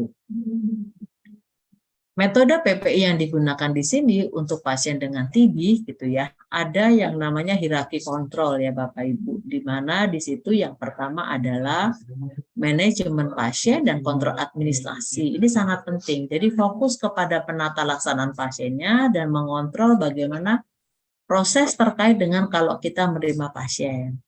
Ini berlaku, ini jadi seperti ada kebijakan regulasi yang memayungi, karena kebijakan regulasi yang ada itu pasti ditandatangani oleh pimpinan Bapak Ibu ya, yang dan harus dijalankan. Ini berlaku untuk semua petugas kesehatan, pasien, pengunjung, dan fasilitas kesehatan. Kemudian yang kedua adalah mengontrol lingkungan dengan mengurangi konsentrasi bakteri menular pada permukaan, udara, spesimen, dan peralatan. Jadi kendali lingkungan ya Bapak Ibu. Ini juga berlaku untuk semuanya. Dan yang terakhir adalah penggunaan APD, yaitu melindungi supaya tidak terpapar oleh percikan besar dan percikan kecil. Kalau percikan kecil itu adalah yang aerosol, besarnya itu adalah yang droplet ya, aerosol ataupun airborne. Nah, ini berlaku untuk semua petugas kesehatan, pasien, dan pengunjung. Nah, inilah yang ingin coba saya sharingkan, dan ini sangat bagus sekali, karena dengan kita melakukan 5 step ini, kita bisa menjalankan pencegahan terjadinya transmisi pasien TB, di mana supaya di fasilitas Bapak Ibu juga bisa terkendali dengan baik. Jadi yang pertama adalah awal sekali betul ya, kita melakukan identifikasi. Dengan cara apa? Melakukan screening. Di situ setiap kali ada pasien datang yang kita sudah curiga dia terkena TB gitu ya, kok tanda-tandanya seperti mengarah ke sana, maka lakukan screening. Kalau dia datang dengan batuk ya, maka harus dilanjutkan ini pengkajiannya, batuknya itu sudah berapa lama, setiap kapan, berat badannya menurun atau tidak. Jadi tanda gejala TB itu yang Bapak Ibu coba cari. Dan jangan lupa pada saat screening ini dilakukan, kalau dulu kan sebelum ada COVID orang bebas ya tidak pakai masker. Nah sekarang untungnya Anda sudah mengalami proses dengan COVID ini semua diwajibkan pakai masker. Jadi untuk petugas teman-teman yang bertugas di puskesmas ya di klinik, walaupun memang COVID ini sudah menurun, tapi tetap protokol penggunaan masker medis saat mereka masuk ke fasilitas pelayanan Bapak Ibu wajib harus digunakan. Ya, ini akan sangat memudahkan Bapak Ibu. Kemudian Bapak Ibu juga bisa men-screening untuk penempatan termasuk pendaftarannya supaya tidak mencampur aduk dengan yang lain gitu ya. Kemudian yang kedua adalah pelaksanaan edukasi. Edukasi kepada seluruh staf, kepada pasien pengunjung, buatlah poster-poster tentang etika batuk. Karena etika batuk itu sangat penting bisa mencegah adanya paparan dari batuk bersin yang keluar dari pasien yang dicurigai terkena TB. Ya, dipasang posternya, diajarkan caranya. Kemudian yang tidak kalah penting adalah memisahkan pasien. Jadi pasien yang sudah dengan TB suspek jangan dijadikan satu dengan pasien yang bukan TB. Sama seperti Bapak Ibu kalau ikut proknas di rumah sakit itu area pemeriksaan paru-paru gitu ya di klinik paru itu tidak boleh area yang untuk pemeriksaan TB dijadikan satu dengan yang lain. Harus dipisah gitu ya. Nah, karena memang kekhawatirannya kalau ventilasinya tidak baik di ruangan tunggu itu malah bisa berbahaya. Kalaupun Anda tidak punya, maka tetap pasien-pasien tersebut harus menggunakan masker ya, dan ada ventilasi yang memang harus disiapkan karena kita sudah COVID ini semua ventilasi di dalam gedung yang ber-AC itu pasti mereka diminta harus ada exhaust-nya. Kemudian juga di rumah sakit diminta pasien-pasien yang masuk dengan TB pasti akan diarahkan juga untuk ke pelayanan HIV. Nah di situ memang tergantung lagi kendala-kendala kalau di rumah sakit yang swasta ini rada susah pasiennya. Kebanyakan menolaknya gitu ya. Jadi kita bisa memberikan edukasi kepada pasien dan rata-rata memang mereka kekhawatiran dengan biaya. Atau mereka tidak, karena kalau HIV ini kalau kita mau arahkan untuk diperiksa kan juga harus ada informed consent. Termasuk ada konseling dan testingnya seperti ini. Ini yang rada agak susah ya Bapak Ibu dijalankan terutama di rumah sakit swasta. Kemudian yang tidak kalah penting, yang kelima adalah investigasi untuk TB ya. Jadi artinya apakah memang Bapak Ibu di rumah sakitnya melayani terkait TB ya, yang memang bisa dikerjakan semuanya, tapi kalau tidak bisa dikirim ke laboratorium yang memang terujukkan, karena memang ada persyaratan untuk membuat lab mikrobiologi untuk pemeriksaan TB ya. Jadi 5 step ini sangat bagus. Nah, kemudian yang apa penata laksananya selanjutnya terkait administrasi yang pertama ya, artinya pencegahan yang digunakan gitu ya untuk pengendaliannya. Yang pasti memang fokus untuk SPO panduannya adalah bagaimana mencegah supaya droplet yang mengandung mikrobakterium tuberkulosis ini bisa dicegah. Jadi bisa dipakailah peraturan penggunaan masker, penempatan pasien dengan benar gitu ya. Kemudian juga ada edukasi terkait supaya staf tidak terpajan ya dan pasien lainnya. Serta investigasi terkait diagnostik supaya cepat tidak terlalu lama gitu ya dari rumah sakit menyediakan fasilitasnya. Untuk yang berikutnya adalah terkait dengan penjamin mutunya. Jadi kalau sudah ada pasien terkena TB, maka SPO-nya seperti apa, petugas yang bertugas itu apakah didedikatkan sendiri atau boleh menjadi satu tapi dengan prosedur persyaratan yang seperti bagaimana gitu ya. Dan juga termasuk prosedur pencegahannya selama dirawat di rumah sakit supaya tidak menularkan. Staf diedukasi, dilatih ya cara penanganan pasien dengan penyakit menular gitu ya di ruangan isolasi, dan juga edukasi kepada pasien, promosi kesehatan penting, minum obat itu supaya tidak terputus gitu ya, bagaimana caranya supaya tetap rutin rajin memeriksakan diri ya ke tempat puskesmas terdekat atau rumah sakit terdekat. Dan tidak kalah penting harus ada koordinasi komunikasi dengan pemegang program TB dan HIV. Nah, untuk yang alat ukurnya itu sendiri, jadi kalau kita meminta pasien atau staf untuk mengeluarkan dahaknya, sediakan tempat booth di luar, tidak di dalam area gedung. Karena ada dampak aerosol ya yang akan dikeluarkan pada saat pasien mengeluarkan dahaknya. Dan dipisah antara pasien yang menular ya dengan TB dan juga dengan terinfeksi HIV. Kenapa dipisahkan? Karena yang dipisahkan adalah pasien yang terinfeksi TB HIV itu tidak boleh dijadikan satu dengan pasien yang lainnya ya. Jadi tetap sama-sama dengan TB-nya boleh. Nah, tetapi kalau kita lihat kembali apakah pasien HIV perlu diisolasi? HIV itu diisolasi karena yang dengan AIDS gitu ya, kondisi kekebalan tubuhnya sudah menurun. Maka diisolasi dari apa? Dari supaya dia tidak tertular dengan penyakit-penyakit yang dikeluarkan melalui airborne ataupun droplet lainnya, ya ataupun kontak. Karena rentan, dia tidak bisa tubuhnya itu tidak bisa melindungi sehingga harus diberikan dan ini isolasinya adalah positif barrier precaution bukan negative pressure ya kalau untuk pasien-pasien terinfeksi HIV kalau Anda mau sendirikan atau penempatan di tempat ruangan sendiri. Kemudian juga yang tidak kalah penting adalah isu terkait staf. Yang staf pada saat merawat pasien tersebut, ada yang staf itu mau menyampaikan hasilnya tentang kondisinya gitu ya, ada yang menyimpan diam, nah ini yang bahaya. Jadi perlunya K3 di sini juga harus mendampingi bila ada kaitannya staf yang terpapar.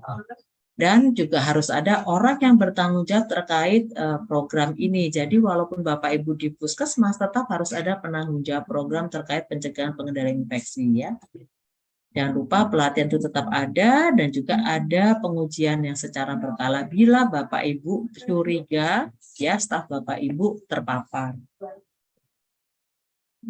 Nah, yang berikutnya pencegahannya adalah metode pengendalian lingkungan. Di sini lebih mengarah kepada sistem ventilasi. Penggunaan ultraviolet germicidal irradiation. Ini beda ya Bapak Ibu. Kalau Bapak Ibu melihat UV lampu-lampu yang ada itu apakah bisa dipakai? Kembali lagi. Apakah jangkauannya itu sampai ke area sekitarnya? Ada beberapa metode yang dipasangnya UV-nya itu di atas filtrasi plumbing udara di atas. Jadi pada saat udara masuk kembali itu sudah disaring dengan UV. Sehingga udara yang masuk itu udara bersih ya.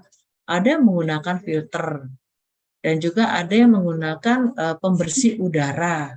Nah, kalau di rumah sakit direkomendasikan menggunakan ruangan negative pressure. Jadi artinya metode pengendalian lingkungan ini adalah tujuannya untuk supaya bakteri pasien yang Mycobacterium tuberculosis tadi dari pasien itu tidak keluar ya atau orang yang ada di dalamnya itu tidak mentransmisikan kepada petugasnya ataupun kepada lingkungan sekitarnya. Nah, yang tidak kalah penting adalah perlindungan pernafasan yaitu masker yang digunakan.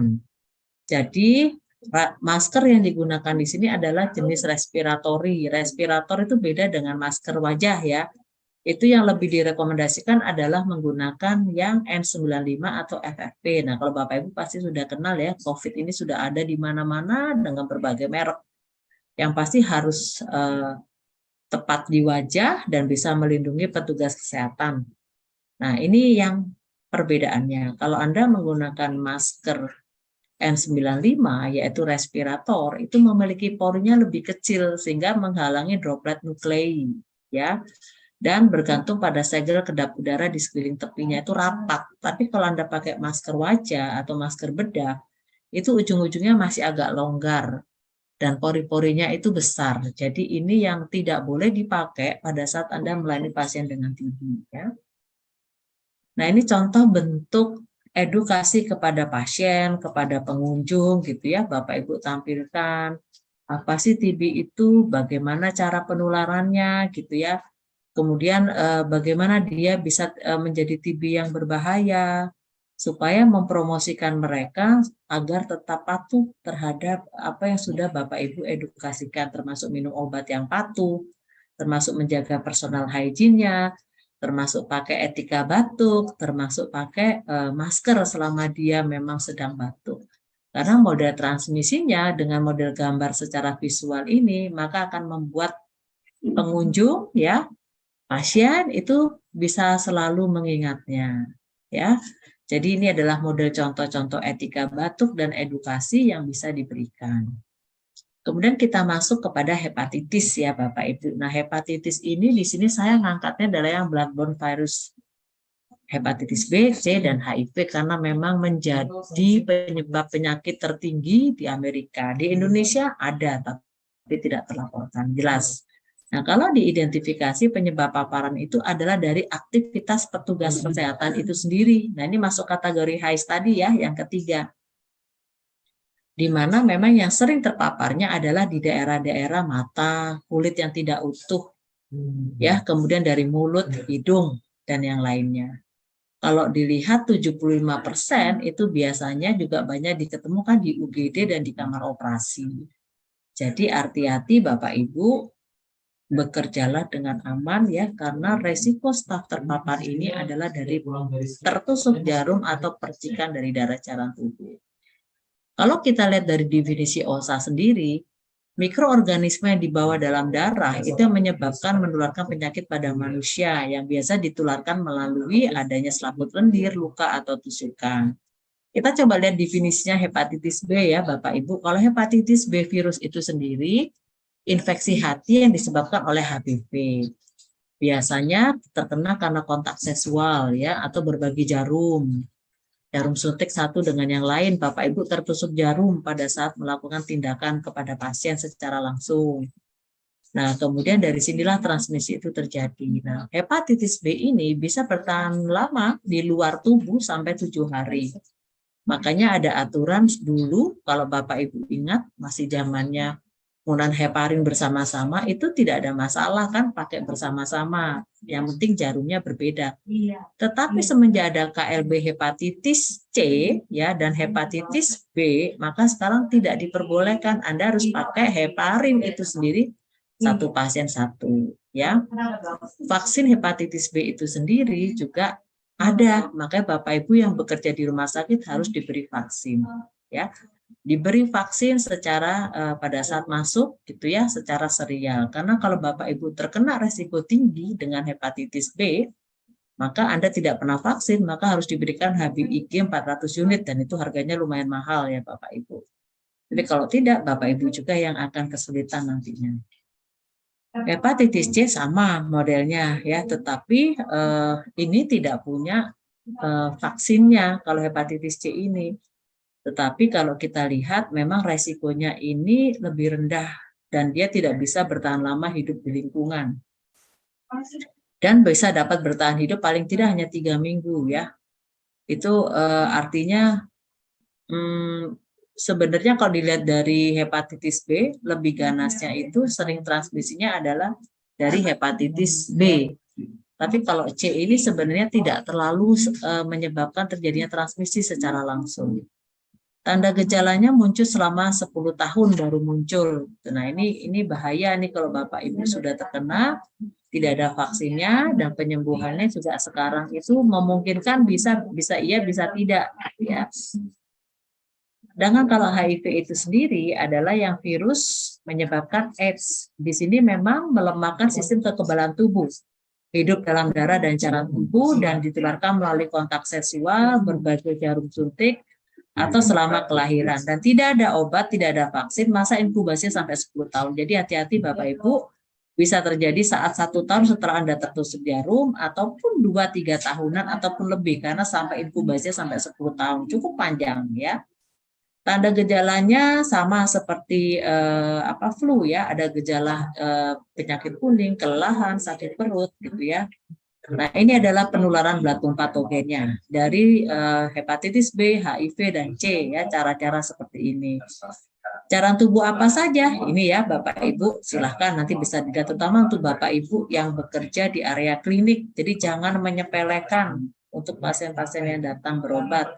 Juga Ibu bidan gitu ya, yang buka praktek, hati-hati dengan cairan ketuban gitu ya. akan beresiko menjadinya transmisi.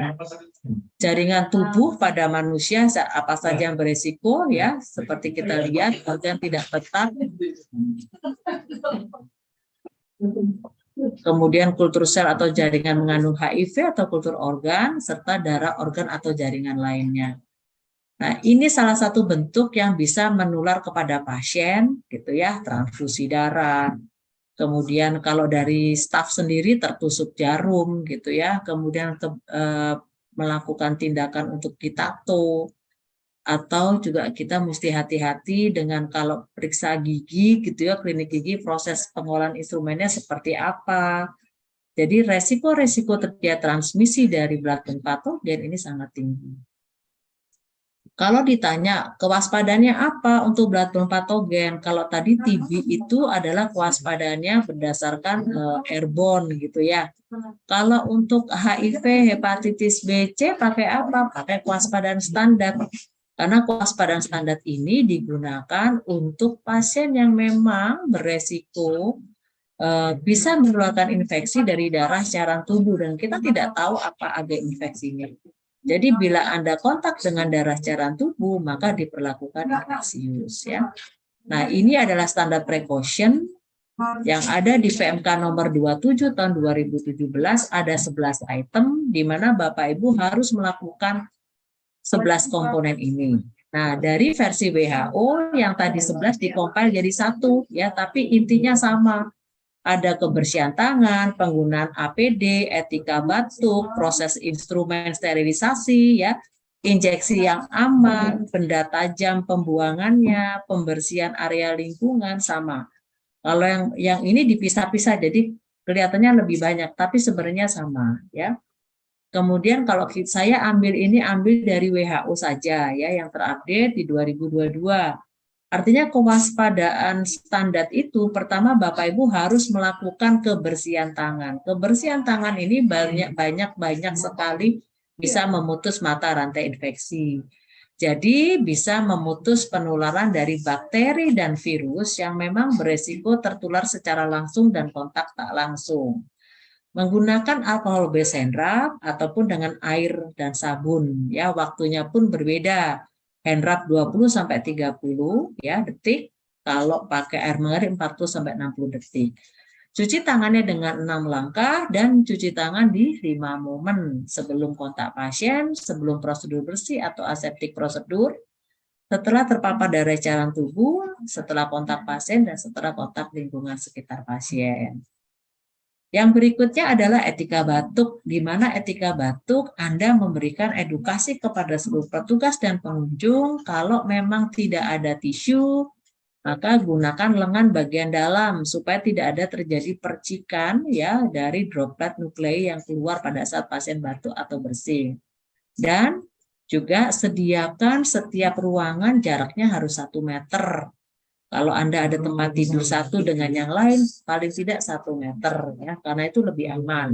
Batuk, di mana kemudian tidak kalah penting, kewaspadaan standar berikutnya adalah penempatan pasien. Jadi kalau Anda sudah tahu ada pasien batuk, berikan masker, segera taruh di tempat tersendiri untuk Anda kaji selanjutnya, ya.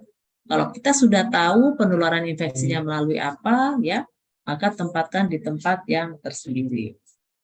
Kalau tidak tahu, tapi pasien datang sudah dengan batuk-batuk, berikan masker, tempatkan di ruang sendiri, baru Anda lanjutkan.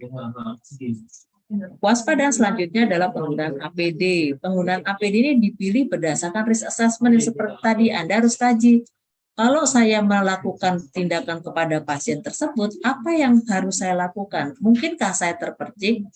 Mata saya, baju saya, kulit saya, nah itu Anda yang bisa menilai, ya. Dan tidak kalah penting, segera lepas. Jadi jangan pakai APD kemana-mana.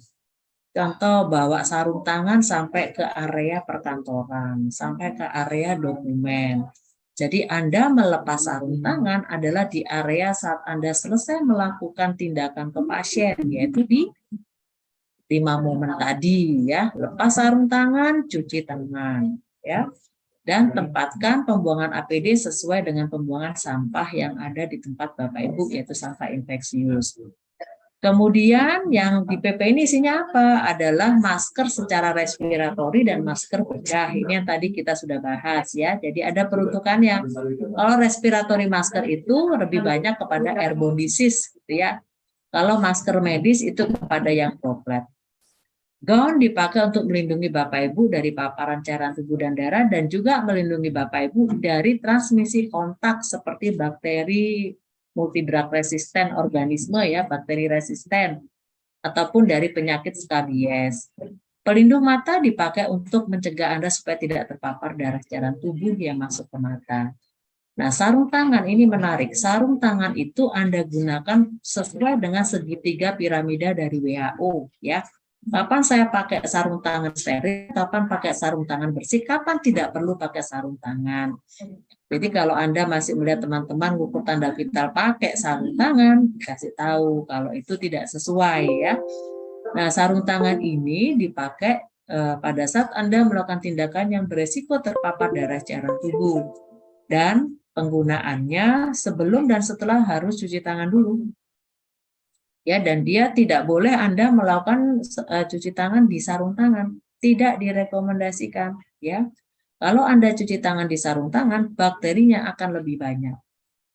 Kemudian bahan alkohol dengan latex akan ada interaksinya. Jadi tidak aman untuk Bapak Ibu dan tidak boleh Anda melakukan reuse terhadap sarung tangan. Karena itu akan merusak keutuhan sarung tangan dan juga biaya yang dibebankan malah lebih tinggi daripada Anda beli satu sarung tangan yang sekali pakai buang. Aseptik teknik ini sangat penting, terutama untuk tindakan-tindakan invasif ya atau yang membuka integritas kulit. Nah, ini bisa terjadi transmisi HIV, hepatitis B dan C bila tidak dilakukan proses dengan benar. Kemudian berikutnya adalah safety injection. Nah, ini yang mencegah Bapak Ibu supaya tidak tertusuk jarum. Membuat staf juga pasien juga aman. Jadi penggunaan dari syring needle ini adalah satu obat, satu syring. Anda tidak boleh pakai satu syring ini dipakai terus sampai 24 jam karena BPJS hemat. Tidak boleh.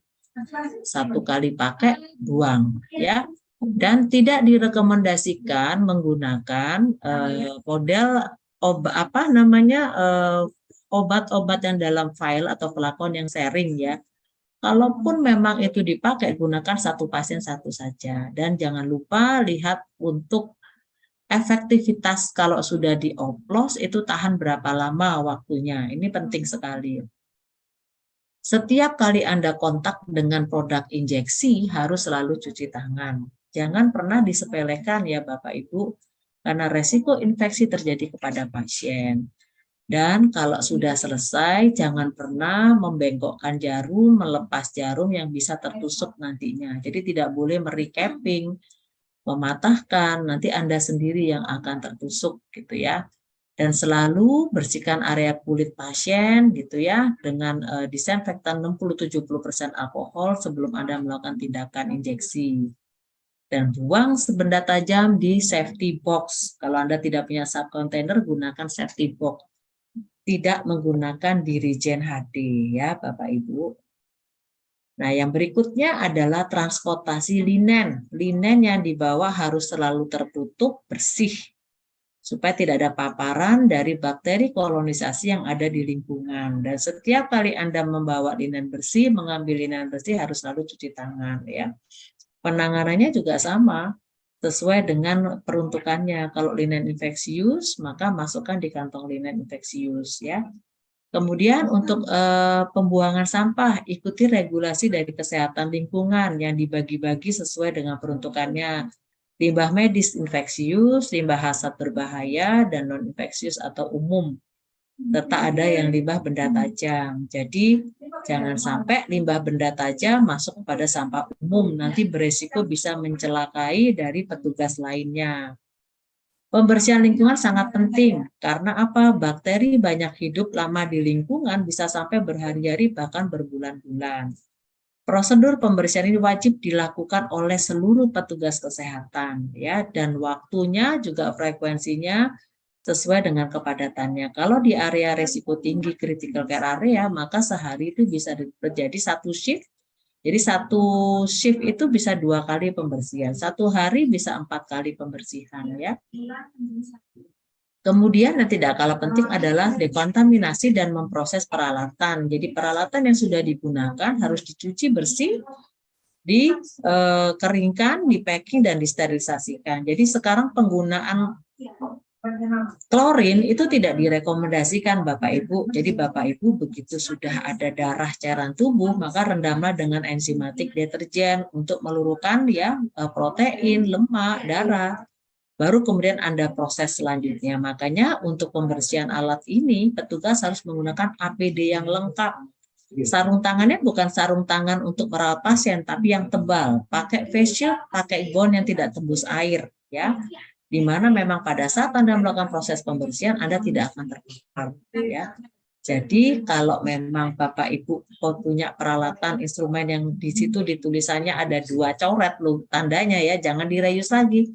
Kalau sudah 2 coret jangan dipakai. Kalaupun Anda pakai, Anda harus melakukan uji-uji yang menyatakan safety terhadap pelaksanaannya. Nah, ini secara poster logonya saja ya untuk waspadaan standar yang bisa diingat. Nah, dari OSA sendiri, apa saja regulasi yang harus disiapkan oleh fasilitas pelayanan kesehatan, pencegahannya, supaya staf tidak terpapar. Nah, kita fokus kepada staf yang supaya tidak terpapar dengan bakteri patogen. Di situ ada rencana pengendaliannya, kepatuhan terhadap pelaksanaan standar precaution, rekayasa terkait praktek kerja yang baik. Contoh kalau umpamanya, kalau Bapak Ibu pernah dengar ya, injury tertinggi itu tertusuknya di kamar bedah. Karena dokternya menjahit kebablasan kena perawatnya. Nah ini bagaimana kok bisa kayak gitu? Nah maka harus diatur cara kerjanya supaya tidak tertusuk kembali ya. Penggunaan APD yang tepat, larangan untuk melakukan recapping dan memanipulasi gitu ya. Vaksin hepatitis B harus diberikan kepada seluruh petugas gratis ya.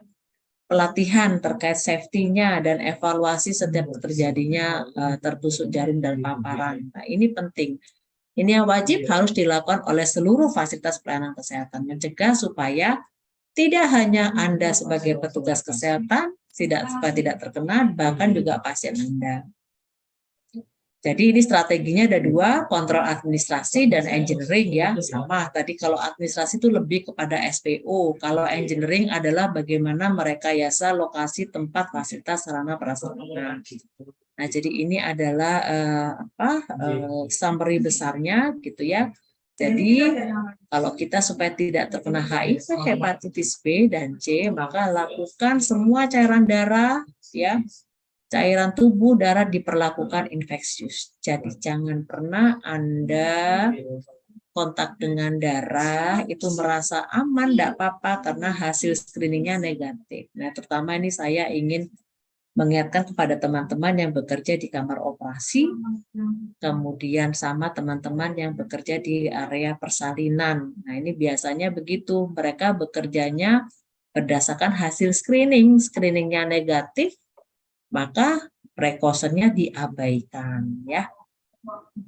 Kemudian tidak kalah penting gunakan APD yang tepat, bersihkan segera area yang memang ada paparan darah cairan tubuh segera dan juga area-area yang berkontribusi terjadinya kontaminasi kolonisasi bakteri dan agen infeksi lainnya, dan gunakan praktek yang aman serta lindungi diri Anda sendiri ya dengan melakukan vaksin, jaga pola hidup ya, kemudian hati-hati dalam bekerja, ini penting. Nah, jadi Bapak Ibu perannya apa sih dari seluruhnya ini? Yang pasti pada saat Bapak Ibu berkontribusi dalam mencegah terjadinya transmisi pasien dengan TB dan HIV serta hepatitis gitu ya. Pertama, Anda harus mampu melakukan identifikasi ya, melakukan assessment terhadap agen infeksi penyebab. Bila sudah tahu, maka tentukan penata laksanaannya, pencegahan apa yang harus saya gunakan. Apakah saya cukup kewaspadaan standar atau kewaspadaan berdasarkan transmisi? Dan tidak kalah penting, edukasikanlah kepada pasien, pengunjung, dan petugas yang ada di tempat Bapak Ibu, serta monitoring hasil kegiatannya. Demikian, ini referensi nanti yang bisa didapat. Sekian, terima kasih. Saya kembalikan kepada moderator. Baik, terima kasih banyak kepada Ibu Bernadetta atas materinya yang sangat luar biasa, Ibu. Selanjutnya, kita langsung ke tanya jawab ya Ibu ya. Halo Ibu Ya, Bernadetta. silakan Bu. Boleh Ya, silakan. sudah ada beberapa pertanyaan yang masuk melalui meeting chat. Ya, yang pertama saya bacakan ya Ibu ya. Ya. Mana? Ini dari Ibu Wiwin Riana. Apakah penanganan TB hepatitis HIV/AIDS pada pasien bayi atau anak sama dengan pasien dewasa? Apa ada penanganan yang lebih spesifik? Kalau untuk TB HIV, ya halo, suara saya bisa dengar ya? Bisa. Oke, jadi kalau penanganannya itu sama, tidak ada berbeda karena agen infeksinya sama, ya. Kalau bayi itu kan kasihannya dia dapat dari ibunya gitu ya. Penanganannya sama. Jadi artinya untuk kalau untuk di anak-anak pun kalau kena TB juga kita harus tempatkan di ruangan sendiri. Kalau dulu para dokter masih punya anggapan bahwa anak-anak itu paparannya tidak terlalu tinggi, tapi salah. Jadi penanganan pada anak-anak ataupun dewasa terkait pasien TB HIV itu sama. Cuma mungkin yang berbeda dosis obatnya saja kali ya disesuaikan dengan kondisinya. Itu mungkin dari saya. Terima kasih. Ya mungkin tambahan lagi mungkin yang berbeda adalah pendekatannya ya Ibu, bagaimana kita berkomunikasi dengan anak dan juga ke orang dewasa. Mungkin kalau anak-anak sendiri kan masih belum tahu terkait dengan penyakit yang ia derita. Begitu ya Ibu ya? Betul, ya maksudnya dari segi komunikasi ya. Kalau dari segi penata laksanaannya secara administratif dan engineeringnya itu sama Bu. Tapi kalau dari edukasinya mestinya kalau anak-anak yang dilibatkan adalah ibunya, mestinya sama. Karena anak itu Anda jelaskan dengan bahasa yang semudah apapun dia nggak akan ngerti. Jadi lebih banyak memang orang tua yang harus dilibatkan. Nah mungkin juga dengan gambar-gambar ya, yang lebih mudah dimengerti. Jadi itu untuk yang memang di public health-nya. Itu mungkin ya Bu, ya setuju saya. Terima kasih. Baik Ibu, terima kasih atas jawabannya yang sangat jelas sekali. Ini ada tambahan pertanyaan lagi Ibu dari Rosdiana Kondo. Bu mau bertanya, di tempat kerja saya ada teman yang mengidap penyakit TBC, tapi awal-awal kerja tidak ada tanda-tanda kalau dia punya penyakit seperti itu. Tapi beberapa bulan kemudian, tiba-tiba batuk campur darah. Nah, di sini saya anjurkan untuk memakai masker dan berobat ke rumah sakit. Tapi dia ngotot tidak mau menerima saran dari orang lain, bahkan dia menganggap ini hanya penyakit yang sepele. Pertanyaannya, dari apakah ada cara lain untuk mengedukasi agar dia mau memakai masker dan berobat ke rumah sakit? Terima kasih. Baik, ini pertanyaan saya. Ini bekerja di rumah sakit, di puskesmas, atau di perkantoran ya? Itu dulu. Karena kalau kita bicara dia bekerja di rumah sakit, ada sistem yang mengatur. Ya. Kalau di puskesmas juga mestinya begitu. Kalau di kantor mestinya juga gitu. Jadi memang terkadang kalau kita yang menegur, itu mereka akan tersinggung dan tidak akan terima ya. Jadi kembalikan saja ke tata cara di tempat Bapak Ibu. Artinya kalau kita menemukan sesuatu yang tidak sesuai, maka Bapak Ibu bisa memberikan informasi kepada yang terkait. Contoh, kalau kita bicara bekerja di rumah sakit, maka itu bisa disampaikan kepada K3 rumah sakit atau dokter yang terkait. Supaya mestinya kalau ada staf yang seperti ini, itu mestinya tidak bisa ditindaklanjutin gitu loh. Jadi harus dia segera diproses, nggak boleh dia bekerja dengan kondisi seperti ini. Contoh ya di tempat saya, ketemu ini dari hasil medical check up, bahwa ketemu di paru-parunya itu ketemu TB ya. Maka langsung dari situ akan dialihkan kepada dokter perusahaan untuk ditindaklanjutin, ditreatment supaya tidak semakin parah dan tidak menyebar. Jadi memang kita berbicara di administrasi kendalinya ya Ibu ya, jadi nggak bisa memang kita yang negor langsung. Karena itu tadi, kalau kita memberikan informasi itu, siapa nanti yang mengcover, saya bekerjanya bagaimana. Nah tapi kalau sistem yang akan menegur atau mengarahkan, pasti dia akan lebih tenang ya. Karena apa? Ada pemberian pengobatan yang memang dijamin oleh perusahaan atau rumah sakit. Kemudian dia juga diberikan penempatan yang sesuai bekerjanya dengan kondisinya seperti itu. Jadi kembali lagi mesti dilihat memang tidak gampang kita memberikan saran gitu pada teman tersebut. Jadi kembalikan lagi kepada sistem masing-masing di tempat Bapak Ibu bekerja. Itu mungkin yang bisa saya sharingkan. Baik, terima kasih Ibu. Ini ada pertanyaan yang terkait dengan pertanyaan tadi. Apakah petugas kesehatan yang terinfeksi HIV apakah masih bisa bekerja di rumah sakit, sedangkan di rumah sakit banyak bakteri dan virus yang mungkin akan memperburuk kondisinya? Mungkin ini sudah terjawab dari jawaban Ibu tadi ya. Betul, dan itu bisa Bu, tidak ada masalah, tinggal penempatannya. Jadi dia ditempatkan di area yang tidak beresiko. Kalau dia biasa merawat pasien, maka ditaruh di area yang manajerial ya, yang secara administratif itu boleh, nggak ada masalah. Seperti itu. Oke, baik Ibu. Baik Ibu Bernadetta, sepertinya sudah tidak ada pertanyaan lagi dari audiens. Mungkin sebelum kita closing, ada closing statement dulu dari Bu Bernadetta kepada seluruh audiens. Baik, terima kasih. Terima kasih Bu Sarah dan terima kasih Bapak Ibu. Yang pasti kalau kita berhadapan dengan penyakit menular atau communicable disease ya, itu pastinya memang kita sama-sama tahu peran dari perawat adalah mencegah dan mengendalikan supaya tidak terjadi